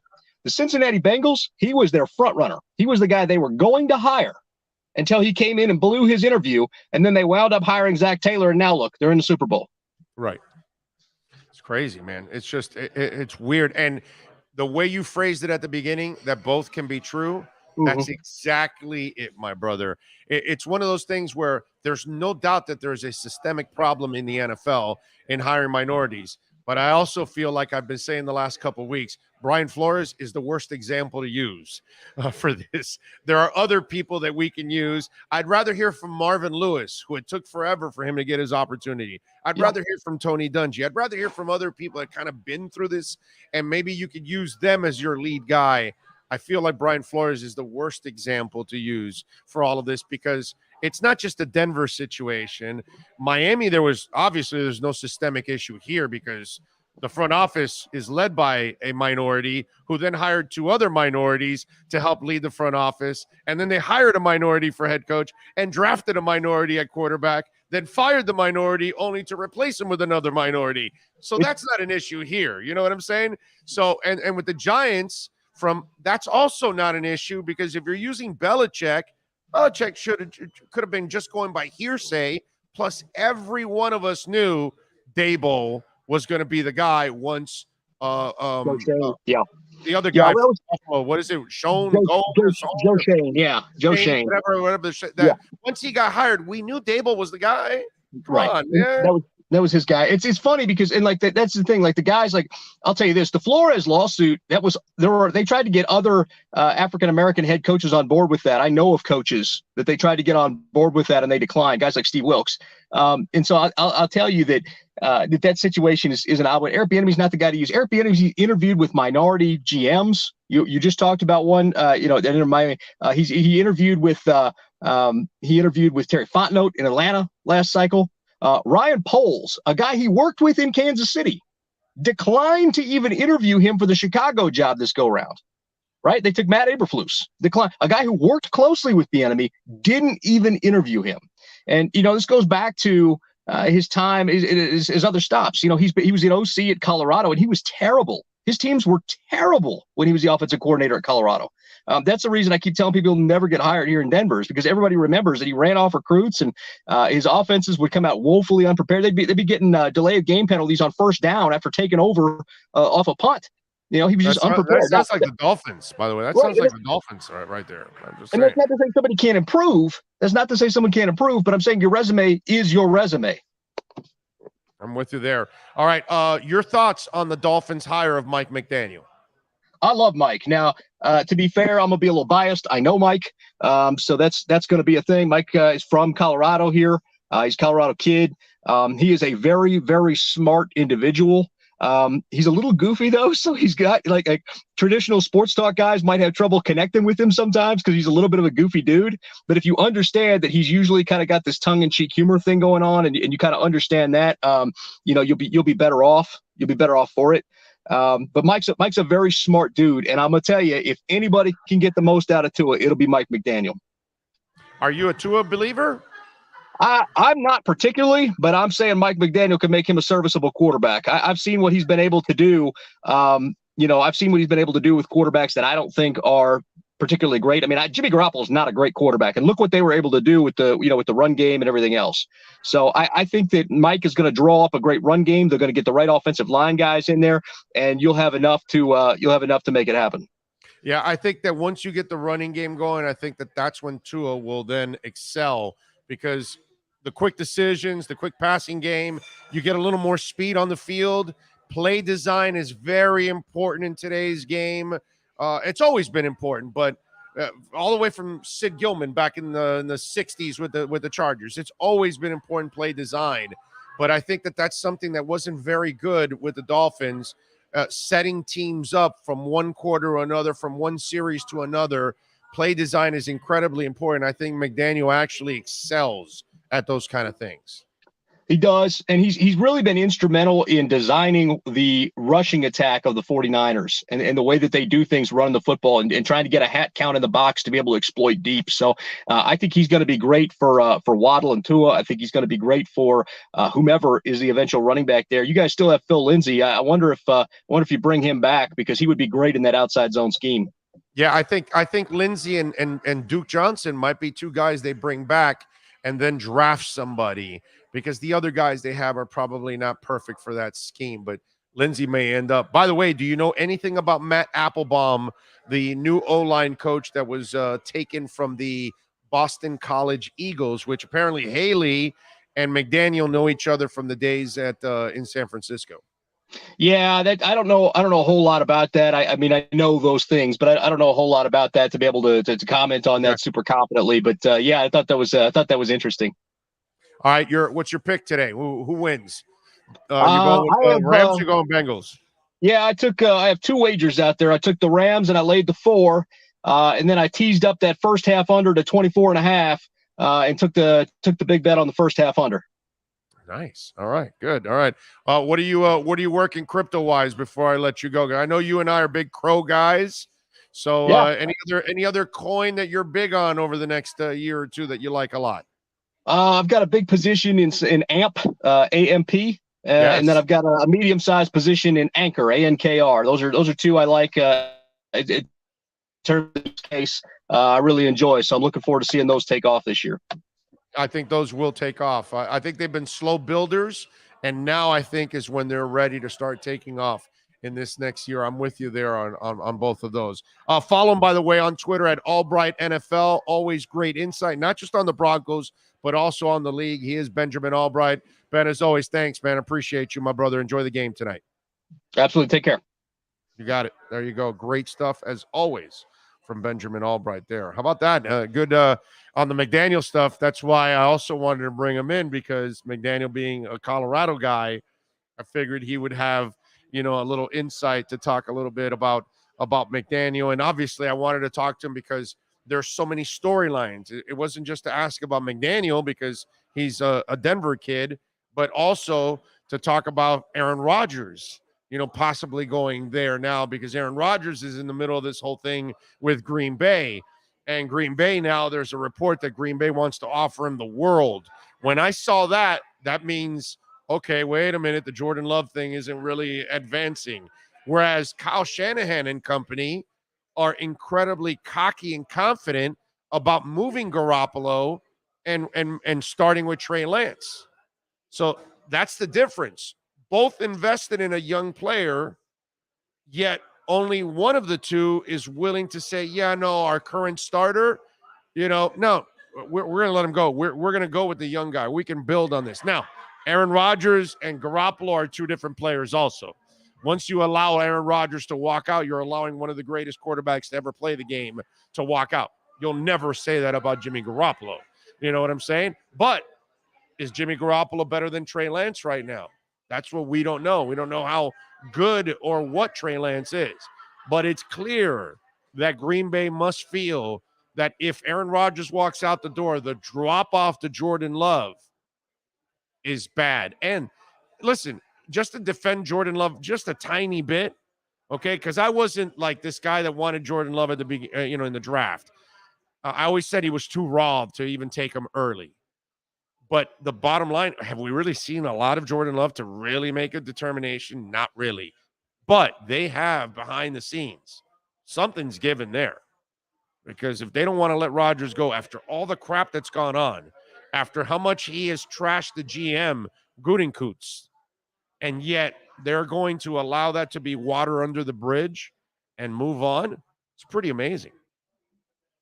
It's pretty crazy stuff, man. My pizza burned up. It's Tua's fault. Probably, Susie. I mean, we got to blame Tua for everything. If Russia invades Ukraine, we got to blame Tua for that. Rosendo says, I pray that our offense improves to a dominant unit.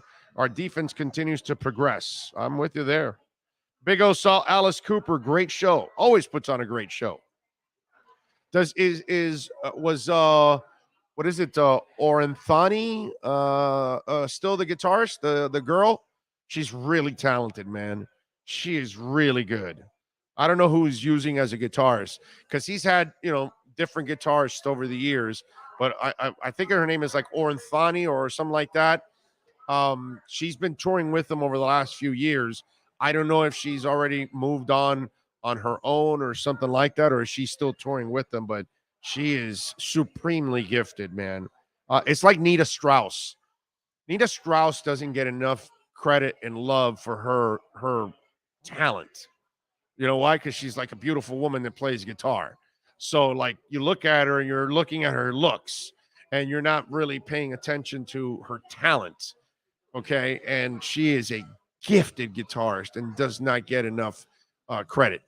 And let me tell you, she's gone into a genre that is very difficult, where it's mostly instrumental rock. I would like to see Nita actually team up with a real band and go out there and try to make some hits and get more into the mainstream so a person like Nita Strauss can be given the credit she deserves for her actual skills, not because she's also a beautiful woman that actually plays guitar, but it's cool. Let's see. Ernesto says, thank you, O, for asking about Applebaum. Blown away on the Bieniemy backstory. Yeah. Well, that's why I felt like bringing on Albright, because he's well connected. Yeah, he gets good insights, and I figured, on a day like today, we can do, stuff like that. Obviously, during the week, we have a lot of our local insiders. And listen, this is a different kind of big game pregame show, right? Because we're going to our show will always have that South Florida sports angle to it. And then we'll obviously talk about all the national stuff. And today, getting into the big game and talking about the Rams and the Bengals, we have obviously all throughout getting you Lee Sterling for the picks, and then getting you Ben Albright for some great insight overall around the league, and a little crypto talk too, which, you know me, it never hurts to talk a little crypto. Danny Hadaway says, Sean, why didn't you place some eye candy behind the Big O? It's the Super Bowl. Oh, I see. Oh, because Al's not eye candy. There you go. Al's the eye candy. There you go. All right. Okay. So Al is our account executive, by the way. So any businesses that want to take part of the Big O radio show, you contact my man Al. He will take care of you. He is the man right there. See him right there? He's serious and pissed off and all that. There you go. Don't get out of line, Al. I'll crush you. All right, so look out. Let's see, what else do we have here? Ernest says, Big O, what are your thoughts on the new OC Matt Applebaum as the latest addition to the offensive brain trust? Well, Ernest, you got to go to the beginning of the show. I addressed it thoroughly and went through everything. Overall, paraphrasing everything, it's more of a wait and see thing because none of us really know, my man. He coached up a really good BC line. That was one of the better lines in college football. 3 of his guys have All-American honors and all ACC honors, so he can coach these guys up. Now he's got to do it at another level. Now, he does have some NFL experience, but he's never been in charge of an NFL offensive line like he is in college. It's a wait and see. But I explained more of it at the beginning of the show. If you want to check it out, you can do that there. Okay? All right, let's do this. Let me take a 2-minute break. Get a little honey and lemon going, and we'll be back. Coming to you live from Champions Sports Bar here, right off of 836 in Lejeune, 1201 Northwest Lejeune Road. And Champions Sports Bar is now a new partner of ours. We're going to start doing stuff here monthly. This is our first event as we do a little pregame action, getting you ready for the big game. Let's take a break. Back with more right here on the Big O Radio Show.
For over 16 years, EJDconstruction.com has provided South Florida residents quality craftsmanship, accurate project management, and exceptional service. That's why EJDconstruction.com is an A-rated member of Angie's List and the Better Business Bureau. When you're looking for the right custom home builder for additions or home remodeling, please call my friend Eric at 305-433-4843. That's 305-433-4843 for EJDconstruction.com. When you need your warehouse looking good while staying efficient, there's only one place to find the finest racks in the business. Pallet Rack City in Hialeah. 305-424-8547. That's 305-424-8547. Pallet Rack City is the company you need when you want your warehouse sporting the finest racks in the business. After all, who doesn't love a great rack? Pallet Rack City. 305-424-8547. That's 305-424-8547. For over 25 years, South Floridians have counted on Tommy B. Butts Jr. Enterprises for their roofing needs.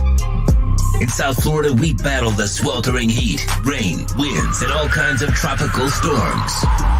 That's why when it comes to protecting your family, home, or business, call Tommy B. Butts Jr. Enterprises.com. 954-735-9826 or 954-394-1411 and ask to speak to Tommy, the owner. They specialize in all kinds of roofs. All work fully guaranteed with the customer's complete satisfaction. A-plus rated member of the Better Business Bureau. Licensed and insured. There's no buts about it. When your roof needs repair or replacement, go to TommyBButtsJrEnterprises.com. A certified whitening contractor.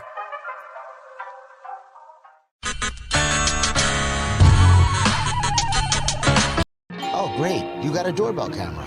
Now you got a front row seat to your house getting robbed. No. And there's nothing you can do about it.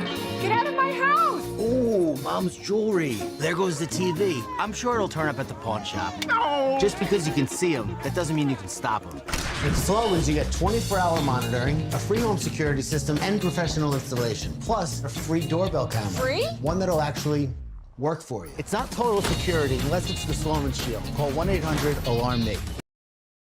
The viewpoint, statements, or beliefs expressed on the following program by the host, guests, or callers are not necessarily the opinions of FantasyXS.com, Media Group Inc. ownership, management, sponsors, or website.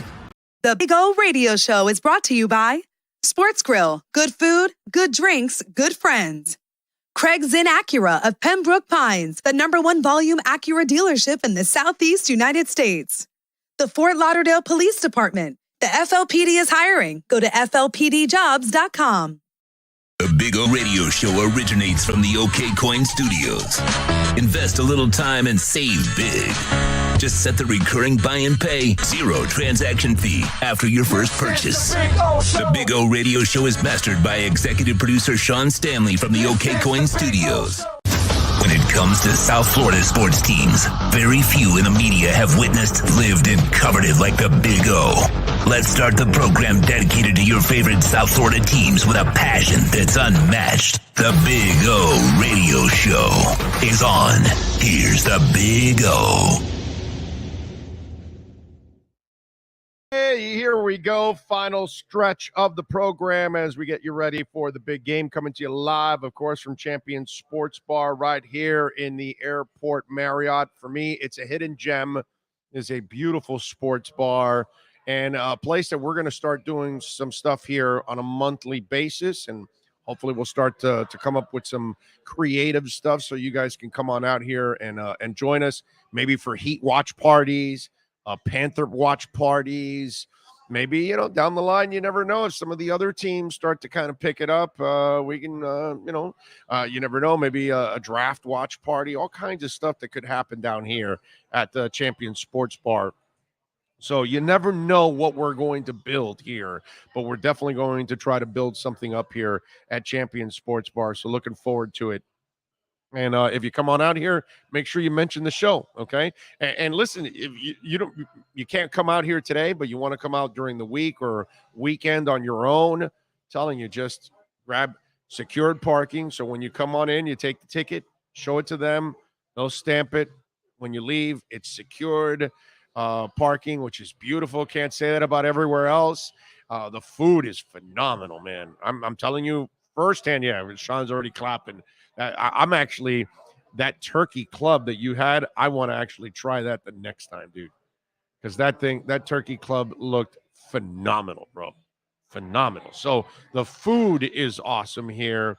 TVs everywhere, big ass TVs, beautiful chairs, and comfortable as hell, man. So really, really good place to come on out here and enjoy it here at Champion Sports Bar. So if you live or work in the area, it's like a nice little hidden place that, if you want to catch a game or some lunch and you live close, you can pull into the Marriott and you go, and the people go, where are you going? You'll see. And you pull into this sports bar. You're going to love it, man. Good place. Really enjoy it.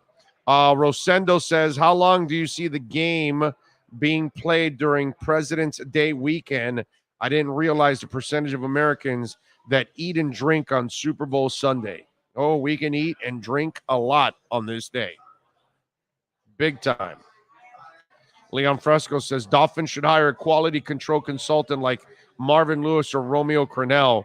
The question is, do they want to be hired for that? And are you running things that go along the lines of their philosophies? That's also the very important part because, again, the Mike Munchak example is great. A lot of people were talking Munchak. Dolphins should go sign Munchak. Well, they're running his own blocking scheme. That's not what Munchak coaches. So he's not going to want to coach that. So you see what I'm saying? So it's got to also kind of fall into the same philosophies too along the way, because that way you can bring your prior experiences to it and you can help improve the situation. But if you also have to adjust to it and learn and all that, you're not really going to add a lot to it. That's the catch to all of this. The Greater Good says, I'm just 3 miles south, but I don't drink alcohol. Well, that's why you have some water, have some lemonade, have some soda. You don't have to have alcohol. We're not having any alcohol. I'm not drinking alcohol at all. I'm not a big drinker. So. Yeah. Sean doesn't even drink. So, and I'm not having any drinks whatsoever. I don't drink that much, dude. I drink every once in a while. Maybe a nice stressful day. Maybe I end it with a drink once in a blue moon or something. But I don't do a lot. The other day when I had a long day, I had a little Edge and a little Grey Goose. You know what I'm saying? It's cool. But that was was one of those days. You know what I'm saying? I think Tuesday might be one of those days, by the way, for me. Coming up, as I got a Tuesday that coming up before we leave on Wednesday. That is, wow. So I can already tell what's going on my Tuesday. So Tuesday might be the day. Edge and a little Grey Goose might be the combination that I need. Ernesto says, watched your illuminating review on Applebaum. What's key is college schemes, zone blocking, etc. Experience translating to the NFL. Thank you. Plus, looking forward to Smith and London. Exactly. There you go. So you did. So you went back and I could tell you definitely went back to listen to it as you recapped some of the stuff that I was talking about.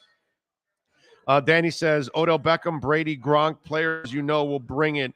Why let X go? Just build more like Brown, Kamara, proven players.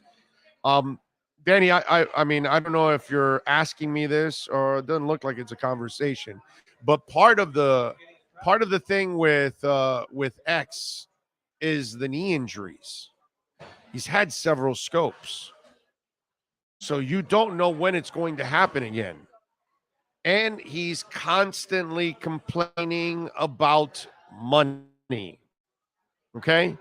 And the other thing that most of you will not want to believe, he did not excel in the first half of the season when they played the really good teams and the better quarterbacks and the better passing games. He struggled in those situations. He did not play well against certain people. In the second half of the season, he, along with the defense, feasted a little bit more because there were a bunch of easy games, lesser quarterbacks. So he was able to take advantage of. But he didn't have the same kind of success in the first half of the season against the tougher teams and the tougher quarterbacks. You can go ahead and look at it. It's kind of deceiving in a way. Yeah, he had a good year, but he did not necessarily excel in certain situations. So, and you don't know when that knee is going to give out. So if you have to give up more money and the knee gives out, you're going to be ripping the team for that. So to avoid whatever future knee injury comes up or complaints about money, you have kind of milked it already as it is. Is he going to be as, let's say, elite as he's been the last couple of years for the next couple of years? Or for the last couple of years for the next few years? Are you sure of that? And if you have any doubts, and now's the time that you can get some picks for him, then do it. You save yourself the cap space. You get the picks. They've been pretty good in that front office finding secondary guys. Who's to say they can't find another guy? I mean, you lost Minka, and you go, well, wait a minute, they lost a young Pro Bowl player. Well, then they went and found another Pro Bowl player in Javon Holland. So that's where I think this trade comes from. It's about being a little bit more forward thinking, and then also understand that there are problems, there are issues, money, knee, that you just don't know. Luckily, the domestic issue happened a couple of years ago, and it hasn't reared its ugly head again. Are you sure it's never going to rear its ugly head again? Right? You don't know that. None of us know that. But you cannot feel comfortable about any man who hits a woman. Right? Because you don't know if it's ever going to happen again. You can feel good about the man that's never laid a hand on a woman because then that's consistent. But once you've crossed that line, that's something that you have to be concerned about. Will it ever happen again?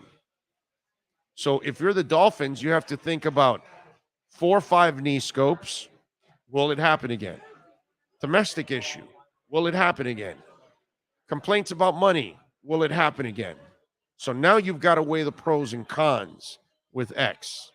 Good player, but baggage comes with it. Is the baggage worth it? Or do we get off the gravy train now, get a couple of picks, have someone else carry the burden of the knees, the domestic issues, and the money? They take the picks and go find another player that will replace him without the baggage. So those are the things you have to weigh. And here's the part that I'm going to take a shot at some of you out there that are listening and watching the show at times. Those of you that want to keep X right now and pay him and all that, if any of the aforementioned issues I mentioned come to light, you will then rip the team that you were telling to keep the player. Can't have it both ways. And most of you out there that want to keep X, if he does suffer another knee injury and he's got to sit out the year and you're paying him, or he has a domestic issue or whatever, you will be ripping the team. So that's what you have to weigh with the X situation. Yes, sir. Somebody's asking in the chat, Stephen Harris, why not get rid of Byron Jones instead? Because you can't. That contract is harder to get rid of. Plus, the cap hit is also worse. So you cannot do that. And Byron Jones brings no baggage. That's the difference. And actually, the coverage numbers are pretty good overall. Go look at him. Coverage numbers are solid. But he has no baggage, no injury history, no domestic issues, and the money's already set. So it's just a matter of probably another year of Byron Jones, and then you'll be moving on from him also. That's probably, I think that's how it's going to happen. I think you'll trade X this year. You'll draft another guy. You'll sign a veteran. Those two will carry that position. Either Iggy's good enough to stay on there, or the veteran takes over and plays the rest of the year, and you draft another kid, and then the following year you release Byron Jones and you draft another kid, and then you develop the corners for the future in the process, because that's how it has to be. You can't keep these guys into, years 9 and 10 and 12 and high numbers and stuff like that. You've already got a good 6-7 years into X already. You've used it up pretty much. It's not going to get any better from here. Knees don't get better, ladies and gentlemen. They never get better. No injury ever gets better as you get older. So those are the things you have to weigh in about X. And that's what you have to think of as a fan. As much as you want him now, what happens 6 months from now if he blows his knee in week 2 of the season? Then how are you going to treat the team? Are you going to be forgiving at that point? Because, well, no, I wanted X. So I understand that they're screwed now for a year or two because he's under a knee injury and he'll never be the same again. Are you going to be that forgiving? I doubt it very much.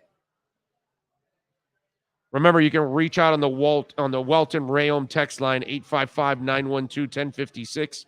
Welton Rayom text line, 855-912-1056. Rosendo says, do you think Boyer was making the play calls the whole season or was being controlled? I don't know, man. I don't know what the hell to think. I don't know what to believe. Karen says, as a fan since the mid-90s, too young to remember Marino, I learned to lower my standards. Just want the Fins to make the playoffs without depending on 6 teams to lose and 6 other teams to win. Bert S. Worthy says, Nita Strauss is the guitar player. Yes, she is. Yes, she is. Let's see. What else? Do you think Big O, keep in mind Tua is the only lefty starting QB in the entire NFL. That means nothing to me, my brother. I've watched Boomer Esiason play well as a lefty. I've watched Ken Stabler play well as a lefty. I've watched Steve Young play well as a lefty. There aren't a lot of lefties. That's just the way it is. That's the way life is. I'm a lefty for some things, actually. I'm a weird lefty. I write left, but I bat right. I shoot left, but I eat right. It's weird. It's odd. I'm a total goofball when it comes to that. But I don't go by, oh my God, he's a lefty, so he can't be a good QB. That's ridiculous. You know what I mean? If you're gonna go by that, that's so a short QB can't be a good QB, and then a guy that's 6'10" can't be a good QB, and then we're gonna set limitations on people and what they can accomplish because they're this or they're that. When I've seen some really good ones that are lefties, so I don't really go for that stuff. If you're a good player, you'll figure it out. You'll get it done one way or another. I never, ever thought in my life I would ever watch a one-arm pitcher in the majors. Ever. Never. And then I watched Jim Abbott. And I'm like, holy crap. So you want to put a limitation on a human being? That's a huge mistake, dude. Just because somebody's a lefty, that doesn't matter to me whatsoever. I watch a kid with one arm pitching, and he was a kid at that moment, early in the majors. And I watched him go to Cuba and go up against all those Cuban national players who are 35 years old. They all have got beards and, our guys are like 19. They've got peach fuzz. They're going up against guys that are, been playing baseball for 20 years. And here's Jim Abbott striking out all of them. In a moment that was, it got that piece of crap Castro to actually clap and commend the kid. Okay? It's like Jesse Owens in front of, Hitler back in the day. Those kind of moments. Never, ever underestimate the human being. The human being can overcome anything because it's all here, dude.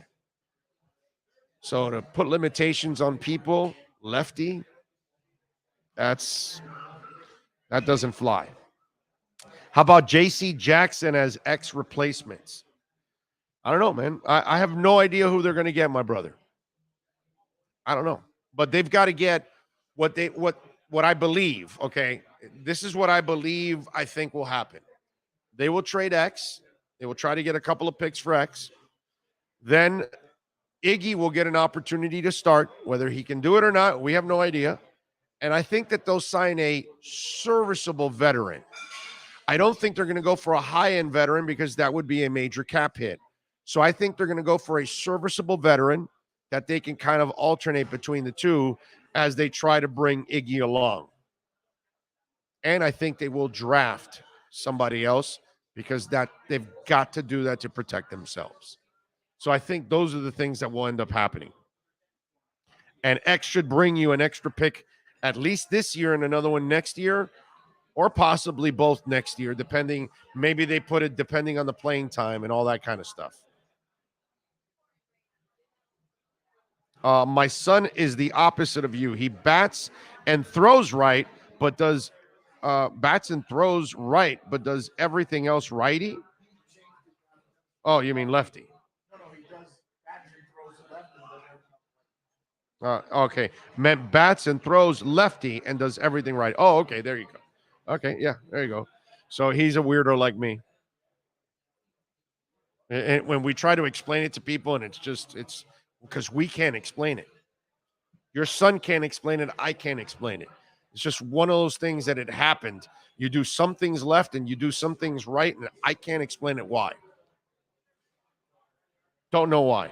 It's just the way I learned, I guess. Will Miami pay Gesicki? That's a great question, Stephen. It all depends on what Mike McDaniel envisions Gesicki doing.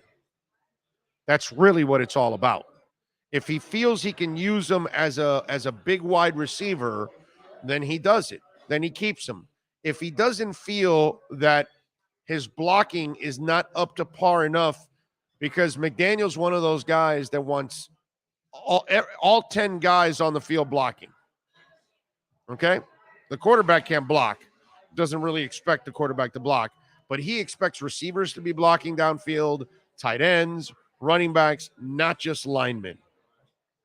So I don't know if the fact that Gesicki will never be a great blocker will be a problem for him, or he says, well, wait a minute. Athletically, he's such a mismatch. I can use him this way. And here's the other thing. Maybe he keeps Gesicki only for this transition year because he doesn't have enough receivers. So he uses Gesicki more as a big receiver and then lets him go. So I don't know. We'll see. Does he just tag him, keep him a year? I don't know. It's that's the interesting part. Wow Printing says, wasn't sure about the lefty thing after listening to wide receivers talk. It's a short adjustment period, and then the more you think about it, the defense has to deal with an offense that is flipped every week. Steve Young, bro. Ken Stabler. You know what I mean? It's not like it's never happened before. Boomer Esiason. It happens. We have lefties that are good lefties. They can be really good players. But I'm not one of those guys that is going to freak out about all of that kind of stuff. Let's see. Josh says, oh, you better tell your girl Halle Berry that Remember the Titans is not a made-up movie. Well, I mean, it's a movie. It's based on a true story, but, even when they're based on a true story, remember it says based. That means only some of it is true, So I guess that's why people look at it that way, because almost everybody will tell you that when they're making a movie about them and they say, well, yeah, not everything was accurate, but, because they do sensationalize some stuff. Hey, listen, you watch Motley Crue Dirt. Even the order of stuff was taken out of order and everything. If you know the history of Crue, that movie Dirt wasn't really done in the proper order of how things really happened. So, it kind of happens. You got it. All right. Jim Zorn was a great lefty. Another lefty. He was a damn good player too. Lefties can play, man. It's, there's just not a lot of us. That's all. I mean, there aren't a lot of lefty pitchers either. Like when you get one, it's like a bonus. In baseball, you don't have a ton of them in your rotation, but when you get one, it's like a gift. So that's funny, right? That the lefty is a gift in baseball, yet some people are looking at it like a detriment in football. Yet Steve Young and Ken Stabler won titles. So it's not like it can't happen. What are you going to say? It's kind of like those two sports, the way it's like, yeah, they look at the lefties, yeah, and you look at the sports, and it's like, right, different. Puppy Bowl update: Snoop Dogg leads Team Fluffy to a victory. All right, that's it. Snoop, Bill, the Puppy Bowl, and then halftime. Bill's on. Yeah, that's right. He's all over the place. Bill Clinton is a lefty. There you go. Also Predator, too. Eric Storm. No, seriously. Rams in a blowout win, like 85 Bears over Pats. Wow. Damn. You got a lot of confidence in that one, Eric. Holy crap. Big O, do you think we will go with wide receiver or O-line in the draft? I don't know if they go O-line early in the draft. I'm not sure. Unless this guy from Boston College feels so good about his center that he thinks, okay, I can get that guy instead of the guy from Tampa and pay all that money because the center for Boston College supposedly is pretty good. Something like that maybe I can see. I mean, I still want Ryan Jensen from Tampa. I'm telling you. I would get Ryan Jensen and maybe even Alex Kappa from Tampa. I would do that personally. Remember the Welt and Rayom text line, 855-912-1056. That's 855-912-1056. What were you going to say there, Sean? Because you grabbed the mic there. No, I was going to say also with the linemen that we've accrued, or however, whatever that word is that I'm looking for, is like, let's see if some of them can actually pan out before we start just drafting more linemen early, I guess is my thing. Unless this guy, like you're saying, comes in and knows that, okay, he's not going to be able to make that adjustment. He's not going to be able to do it. Okay, he's not. If they can start pinpointing things like that, then maybe. But I mean, with all McDaniel likes a couple of the guys. No, I know, but because I think a lot of them are athletic. I mean, we don't have those big lumbering guys. We just didn't have guys that could teach him. That's all it is, man. I think a couple of those guys will end up working out. Watch, 2 or 3 of the 5 guys will end up being good linemen. And remember, McDaniel likes not great linemen; they'll be good linemen. He's like using guys just to have as in motion too, to offset some of the crazy formations. You never know. You're going to see a lineman in motion and everything else going on with this team. I'm with you there. The Ferrari team welcomes Big O. Well, there you go. We're ready to go. One guy says this is exactly why the Big O Show must have a presence at the Grand Prix of Miami. The international following is worldwide, 300 to 500 million in viewership. This will expand the Big O Show with the Dolphin fans from España, England, Italia, Brazil. These are designated Dolphin markets by the NFL. La verdad, says Robert or Roberto. I think our show at the Grand Prix of Miami would be fun. Right? Wouldn't that be fun? I'd love that. And then also, Homestead this year is back in October, which is good because it's going to be a little bit cooler than it was this year. It was at the beginning of the year. I could talk to I know all the people over at Homestead, so we can. I didn't like it this year because it was the third race of the year. It was Daytona, Vegas, and then Homestead. The race didn't mean anything. It didn't mean anything until you get to the playoffs. When you get in the playoffs, we're rolling. And so we're at the end of the year this year We're again? near the end of the year, yeah. We're in the second group of cutouts. There you go. Chris Collinsworth needs a lefty and a righty. That guy's horrible. I don't envision the Bengals as a Super Bowl winning team, but I'm pulling for them. I think a lot of people are, man. It's just we all love the underdog. Like I'm picking the Rams, but I wouldn't mind. I wouldn't mind the Bengals actually. I wouldn't mind the Bengals actually winning. I think it would be great for the NFL for the Bengals to win.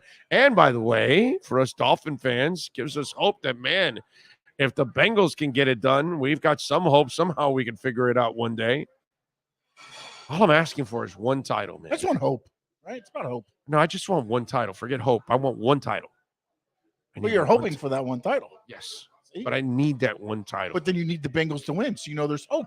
Yeah, that's true. That's true. Lose a little money along the way. I didn't put a lot. It's like Star Wars. I didn't put a lot. It's like if I lose and the Bengals win, I won't be mad. You know what I mean? It's not the investment like in crypto. No moment looks too big. That's the one I can't lose. Right? No. Yeah, but that's Joe Burrow. It's just like, wow, just watching him. He just took the field and just watching him is just like, I guess it's another game. But I guess for some of these guys, again, this is just another game. For a guy like Joe Burrow, it is for sure. Oh, by the way, Cash App or Venmo, you can make the donation to Cash Big O Show. And Ricky Perez, by the way, thank you for the love on the Cash App. He says, keep up the great work. Oh, go Fins. Thank you, sir. Sean and I thank you. Appreciate it as always. Let's see, what do we have here? Let me check here. Todd says, I want to see Stafford win a ring after being stuck in Detroit for so long. I wonder if that's how the Lions fans are feeling. Right? If the Lions fans feel the same way about... If you're a true Lions fan, I think you're going for Stafford. Because he gave that team everything. It's not like it's not his fault. He's not, and he didn't quit on the team or anything like that. He gave that team everything. If you're a true Lions fan, then you're cheering for Stafford today. I completely agree with you on that one. That if you're a Lions fan, you've got to be rooting for Stafford, bro. I mean, that guy did everything he possibly could. It just wasn't just like Calvin Johnson and just like Barry Sanders and all these kind of cats, man. It's not their fault what's gone on with that mess, you know? So I get it. I'm with you there. I'm with you there. Irrefutable logic by Sean on the Bengals. Yeah, that's usually Sean. It's usually irrefutable, everything that Sean says. You know? Everything you say is irrefutable. I would agree. I would agree with that. I would totally agree with that. By the way, Bitcoin down a little bit, 42,360 right now. So there you go. So it's a good time to get the little dip in there and then see if it bounces now during the big game here. All right, it is time for us to wrap it up here and give you all a shot to go to the bathroom, go get your drink, get ready for the game because the game's about to happen in a couple of minutes. We will all see you tomorrow morning at 10 a.m. from the OK Coin Studios. We'll be rocking. Hey, on Tuesday, we're going to be at Hialeah Park, not on Thursday. Why? Because Thursday and Friday, we're going to be in New York, actually. We'll be at Sloman's. And tomorrow, they're going to tell me whether those of you, because some of you have reached out to me that you can't go to Slattery's Friday night. Friday night, for those of you that are in New York, Sean and I will be at Slattery's, the Dolphins bar in New York City. We'll be there this Friday at 8 o'clock, hanging out with you guys out there. But on Monday, I should find out if the Sloman's folks, because some people have reached out to me that they want to visit us at Sloman's because they either work or live in that area in Long Island. So I will get the okay, if it's okay or not, to come by at Sloman's on Thursday or Friday when we're broadcasting out there between 10 and 1. And you guys can come on out. Remember, 1-800-ALARM-ME. Call Sloman's Security. You know, they protect our home. They are great sponsors of our program. And this is the reason why you get this show all the time. Thanks to Sloman's, thanks to Champions Sports Bar, all of our great sponsors, Perdomo Cigars, Acura, Caneswear, you name it, man. We have a bunch of great sponsors. So please make sure you of course, visit our sponsors and tell them that you heard it from us, whether it's naturebee.com, you name it, all of those stuff, all of those things. So appreciate all of you out there as always. Sean Stanley, sir, great to work by your side every single day. Great job mastering this program every single day. We thank the folks that come out here to enjoy the game and enjoy the great food at Champion Sports Bar.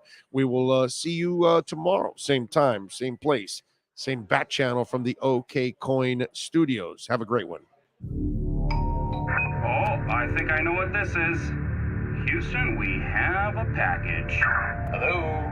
No matter where you are, the Sloman Shield home security system guards your home. With next-gen perimeter protection, 24/7 monitoring, and interior motion sensing. And right now, get a free Sloman Shield security system and doorbell camera, all professionally installed, for free. Shield your world, the Sloman Shield.